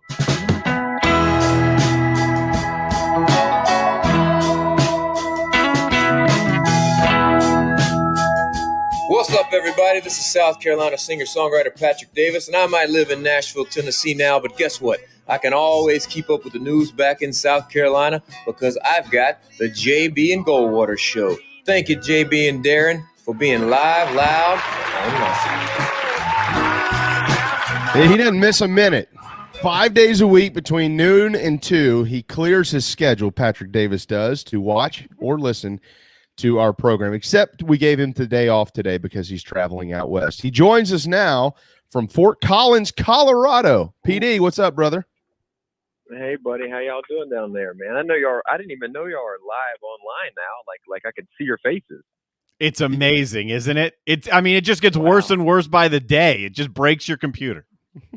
I tell you what, man, y'all do have faces for radio, but it's great, man. I'm glad to see that y'all are there. I'll have to watch now. I definitely will.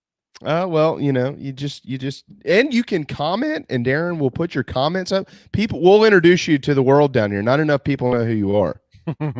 That's awesome. Well, no, we're good. Well, thanks for having me, boys. I'm currently on interstate outside of Fort Collins right now, heading to Wyoming for a. Yeah, we'll see what happens up there. I don't know. Wild, wonderful Wyoming. What is it? Yeah. Well, you can call it a bunch of things, but yeah, Wild Wyoming, the Wild Wild West. You have family out here, right? My father-in-law is in Laramie. My brother-in-law and sister-in-law and their daughter are in Cheyenne. Oh, wow. Yeah, we got there a lot. Man, it's just a beautiful area. I can tell you some great places to go. Yeah, well, I might need to know, Laramie. You can. We're going to be like 30 minutes from there. We're in a place called Thai Siding. Big city. No, city. Like 14 or 15 people, I think. That's right. There's a post office in Thai Siding. I've driven through it coming from Fort Collins. I think, what's the road? 287 or 278, something like that? What is it? I think it's 287, isn't it? 287. I don't know. I'm not driving right now. You got a tour bus going on, or are we in a car, SUV? Like, what are we doing here? Yeah. What are you doing out there? Basically, like it's kind of like a Cousin Eddie type situation right now. I'm on my way to Napa. I'm in a stop. I got to be in Napa this weekend for some work, and then I stopped to see my brother-in-law. That's what my brother-in-law out here, and he's my ex-brother-in-law. That's a whole other story, boys and girls. So we're out here hanging out at his place. He has a place in Denver, and then a place up in Thai Siding. So we're gonna go up there and hang out for a few days and do whatever people do in Wyoming. I'm thinking it's drinking. I don't know exactly what people do in Wyoming, but I think it's probably just drinking. That is exactly what they do in Wyoming, as a matter of fact. Yes. You'll have to, if you get a day, just shoot up to Laramie, and the University of Wyoming is really cool. You should go check it out. And there's a place up there that has the best breakfast burritos I've ever had in my entire life. It's called Daylight Donut. If you're into breakfast burritos, you got to go to Daylight Donut. I feel like that's a place you should get a donut. Maybe Goldwater Day. Yeah. You should get a donut, but I'm telling you, they have the best breakfast burritos I've ever had. Daylight Donut. Get the chorizo. I believe you. You've never steered me wrong before. No, and you've never steered me wrong either. All right, so you're going to be back, though, in about 2.5 weeks up in your old stomping grounds, Columbia, South Carolina, with Gamecock Central. I know you're fired up for this, man. He's so fired up. He has lost the words to describe exactly how excited he is. Hey guys, I can't. I dropped out. Yeah. We'll give you one more. So you back? I'm back. Can you hear me? It's breaking up a little bit. So I'm going to call you back on my. Hey! Stay right there. Somebody stop the car. You're good. Stop the car. Well, okay, we are stopped in traffic, so it's perfect. Hey, yeah, perfect. What was the question? What was the question? Well, it was more about just you're going to be back in Columbia at Steel Hands Brewing, jamming out for all the Gamecocks. I am. I can't wait. It's actually going to be fun. I'm calling it a Gamecock revival. They haven't used that tagline yet, but I feel like it's a revival. It's the Midnight Choir, and it's also, Gamecock football is going to actually find its way back to the promised land. So that's the idea. Have you talked to Beamer? No, I've been in contact, old Haney, our boy Haney has been in contact with him a little bit. So I'm looking forward to it. He's coming out though. We've talked about it. I mean, like that through the grapevine, I've heard that all the coaches are going to make it out. We're going to have a big night and celebrate. So here's the big question, dude. Are you rewriting Big Old Cock to put Coach Beamer's name in there? Well, for the live stuff, yes. I've got a we're talking, the university and I are talking about doing in 2023, it'll be 10 years since I did that little Gamecock album. So we're talking about doing a 10-year anniversary of that. And then when I do that, I will have to have some Beamer. So I feel like we're going to be in a better spot. By 23, we're going to be winning championships. So we'll be on the train. Okay. The first time we talked to Shane back in, when was that, Darren? December? Was that December we talked to him first time? They all run together. I got to think that it's August right now. I don't know. It was what we. It's August. It's August. Oh, it is August, yeah, right? It's amazing. Hey, it snows in August in Wyoming sometimes, so careful. Yeah, the first time we talked to Shane, I told Shane, I said, you do realize that there's a song that you're gonna, like, Patrick Davis is gonna write a song for you now. And he was like, dude, I didn't even think about that. So he was all fired up. So don't let him down. Yeah. No, I will. He's got right now. He's kind of like the backup quarterback that's never played. Like the one we're all like, man, if we just played, we'd all win. We don't know yet. We need a few days. We need to win a few days, and then songs will come out of it. All right, PD. While we got you here, from what I understand, we can order Whiskey Jam online, and you'll just ship it right there to the doorstep. We literally can open the door and start drinking. That's what he did to his car. So it's a pretty high. It's a pretty cool little deal. We have it. You can get it anywhere in the country, no matter where you're listening to JB Goldwater. You can now have Whiskey Jam delivered, free delivery on 3 bottles or more, which is a pretty deal. And I know you're ordering at least 6. So it's free delivery on 3 bottles or more? Yes. Whoa. So that's Oh, we're losing him. We're losing him again. Traffic must. Bitch. All right, hey, listen, boys. I love. I got you. Hey, there you are. You got me. I'm back. Yeah. I've been in and out left and right. We're in the middle. It's about to start raining. It's there's some buffalo over to my right. Sounds like Wyoming. Well, we'll continue to promote Whiskey Jam for you. How about that? Hey, you do that. Didn't understand a word you said, my friend. Nope. He's gone. we'll let him go on that note. But if you go to whiskeygam.com, this is serious. If you go to whiskeygam.com, you can actually order Whiskey Jam, and they will send it to your house. And if you do order 3 or more bottles, it is free shipping. For those in the Charleston market, Whiskey Jam is pretty much everywhere, too. I always have a bottle in my house. I happen to drink the Blackberry Whiskey Jam, but Patrick likes the original Whiskey Jam. And from what I understand, there will also be some Whiskey Jam floating around that Gamecock Central party. And I think he also just let the cat out of the bag that a lot of the football coaches are planning on attending as much as they can. I don't know if he was supposed to say that, but there you go. He did say that, but, I would encourage you, if you're interested in going to that party, I'm guessing if there are football coaches there, they're probably not just mingling with the folks at the brewery. They're probably in the VIP section. Yeah. So if you're debating on going and you're like, oh, I might meet the coaches, you might want to get one of those limited VIP tickets. That's right. I would think that would probably be a good thing. Is that our phone ringing? It is. I'm guessing it's PD. Yeah. Can you hear us now? Yeah. No. Probably not. That's okay. That's all right. 1:48 on a Tuesday afternoon. At least it was good to check. We'll check in with him again here pretty soon. Before that, they're probably going to sell that thing out. So before we get to it, we'll check in with Patrick once more. But for those that wonder why that was happening, he is halfway between Fort Collins, Colorado, and Laramie, Wyoming at this point in time. And I've been on that road, and there is zero service out there. So there you go.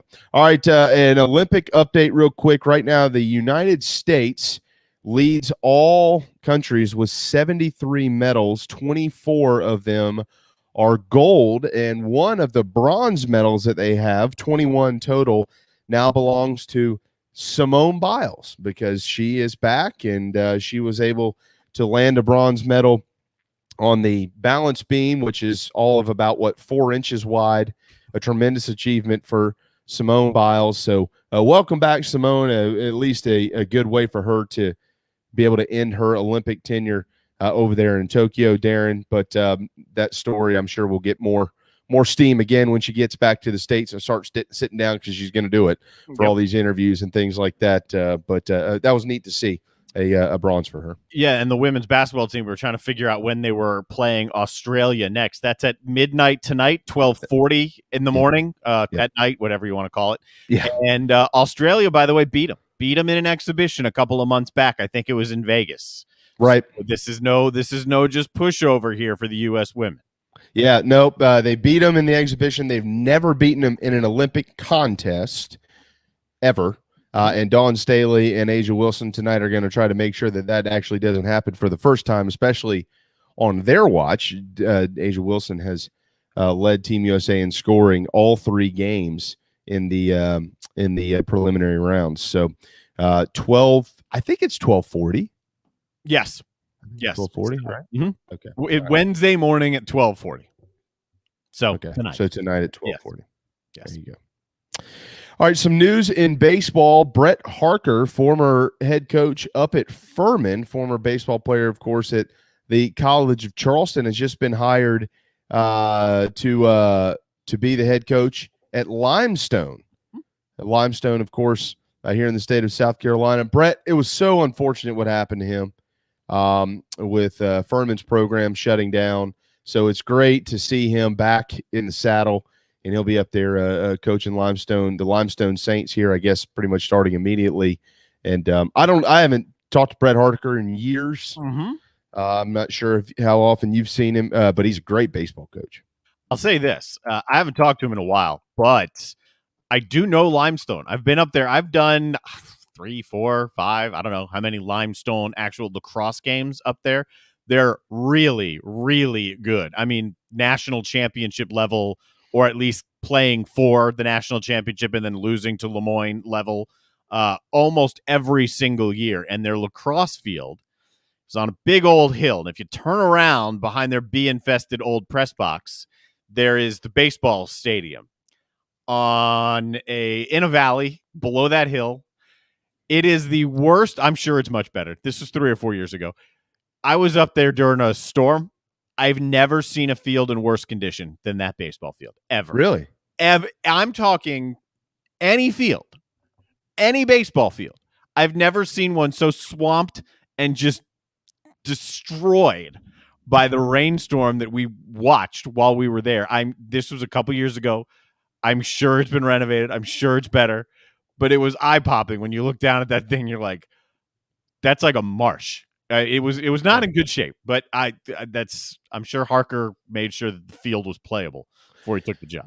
Well, I'm actually kind of surprised that Brett hasn't landed a job somewhere else as a pitching coach or something prior to this. I mean, I'm happy that he's going to Limestone, but I'm actually kind of surprised that we hadn't heard anything before this, because he's a great coach. Like I said, he did a great job at Furman before all that happened. Yep. Also in baseball, tomorrow we are going to hear from the new coaches at the University of South Carolina, Justin Parker, the pitching coach, and Chad Calais, also hired as their new hitting coach or hitting instructor, and one of their lead recruiters and all those type of things. 11:30 tomorrow morning, they will have a press conference up in Columbia, and anything that follows with that, we'll make sure to push along on our program tomorrow, which, by the way, will feature Pat DeMarco at 12:30, and it's time for Carolina football with Keith Alsep at 1:30 tomorrow afternoon. So certainly looking forward to getting PD. Yeah, that PD. Pat DeMarco on our program tomorrow. Yeah, I bet you there are people that call Pat DeMarco PD. Oh yeah, there are. Well, I'm one of them. But I call Patrick Davis PD too. So yesterday on Paul Feinbaum, speaking of PD and multiple ones, there is a radio host in Arkansas. I meant to look this up and figure out exactly who he is. He goes by the name or nickname initials, JB. He was on with Paul Feinbaum yesterday, and he made a great case for why expansion in the SEC is good for Arkansas. And as I'm listening to him say that, it was ringing true to my ears for a similar way that the Gamecocks fan base should view this thing, right? Did it just get harder? Yeah, it did. It just got harder. But you have just added immeasurable amounts of money through the years to only continue to expand, continue to grow, continue to profit and enhance. So even if you're not an upper echelon team, the benefits trickling down all the way through the league. And he put this much better than I did. He laid it out very well, and it made a lot of sense to me and hit home to me for why Gamecock fans should also be excited. Look, I think it does make sense, and this is something that we'll talk more about tomorrow, actually, too, Darren. I'm glad you said that, because let's all keep in mind an expanded playoff is coming to this sport. Okay, so we can't. This is pretty much every program in the country, unless you're Clemson, Alabama, Ohio State right now. That's it. That's the list. Mm-hmm. Everybody else in the country looks at this and goes, "Oh my God, nobody's going to have a prayer at getting in winning anything." But that's not necessarily going to be true. You're not going to draw Oklahoma every single year. You're not going to draw Texas and Oklahoma every year. You're not going to draw Alabama, LSU, and Oklahoma every single. It's not going to work that way. Mm-hmm. There's going to be a scheduling theory that's in place. It's going to be a process. It's going to rotate teams. There's going to be years, boys and girls, where South Carolina is going to be better than Texas. There's going to be years where Ole Miss might be better than Oklahoma. It's going to happen. And you might draw, if you're Missouri, you might draw Ole Miss and not Oklahoma. So, like, this is all going to change. Programs are going to change. You're going to have up years and down years. There's one constant, and that's Alabama at this point until Saban's gone, more than likely. So it's all going to change, and I think that this all becomes much more fair when you expand a playoff. It is more than reasonable, in my opinion, to say you got basically 12 chances there to get yourself in. Mm-hmm. If you can't get into one of those, sorry, but I mean, there are ample opportunities for middle-class programs in the SEC, even with the addition of these two teams like Oklahoma and Texas, to be able to one day get to the level where they can pull off a 10-2 and get their way into the playoff. It absolutely can happen because of the point you just made, finances and all that type of stuff. Yeah, I'm more agreeable to a larger playoff with a smaller field to choose from for that larger playoff than I am a larger playoff just for the sake of a larger playoff and maybe some group of fives are getting in. That never really has sat well with me. I've sat here for a year and a half now and said, I don't think group of five needs any type of guaranteed spot. And we'll see whatever the new form of the playoffs ends up looking like. But it's a different playing field. It just is. So just getting in doesn't necessarily mean, all right, down the line, we're going to recruit all this much better because we got in. It's a totally different financial and facility playing field. So I'm much more open to, hey, if there's this one massive group that breaks away, it's all the same level here. Okay, now we can open up the playoffs a little bit because now the 12 seed actually does have a legitimate chance, maybe, at least matching up on the field with that number one seed because it's the same playing field. It's the same level. The group of five is not. Hey, you got some points there. I mean, unless you got a Cincinnati or something like that in there. By and large. Yeah. So for the most part. And that's one of the things I think, Darren, that will start to increasingly become more of a topic down the line. If they're going to keep 5 power leagues or they're going to go to 4, whatever it is. Mm-hmm. Let's all keep in mind something here. Kansas is in a Power 5 league, but they're nowhere near a Central Florida or a Cincinnati or a Boise State and things like that. So, but who's good today might not be good in 5 years, and who's not good today might be good in 5 years. Mm-hmm. It can all change. I think we need to make sure whatever we do, we protect the sport. It is National Night Out Day. National Night Out Day, the first Tuesday in August, promoting relationships between the police and the community. I'm sure you'll see something in some of your neighborhoods. It is National Georgia Day. It's National Watermelon Day, and it is National, this is serious, Grab Some Nuts Day. Yeah, okay. I could take that somewhere. I don't know where. Oh, God. I'll leave it there. Yeah. Well, that's how we'll end it. Thanks to Collyn Taylor, Mike Morgan, and Patrick Davis. Pat DeMarco tomorrow at 12:30. Keith Alsep at 1:30. And we'll see you then. Thanks to Darren as always. You too. JB and Goldwater Show driven by Stokes Volkswagen returns tomorrow at noon. So long.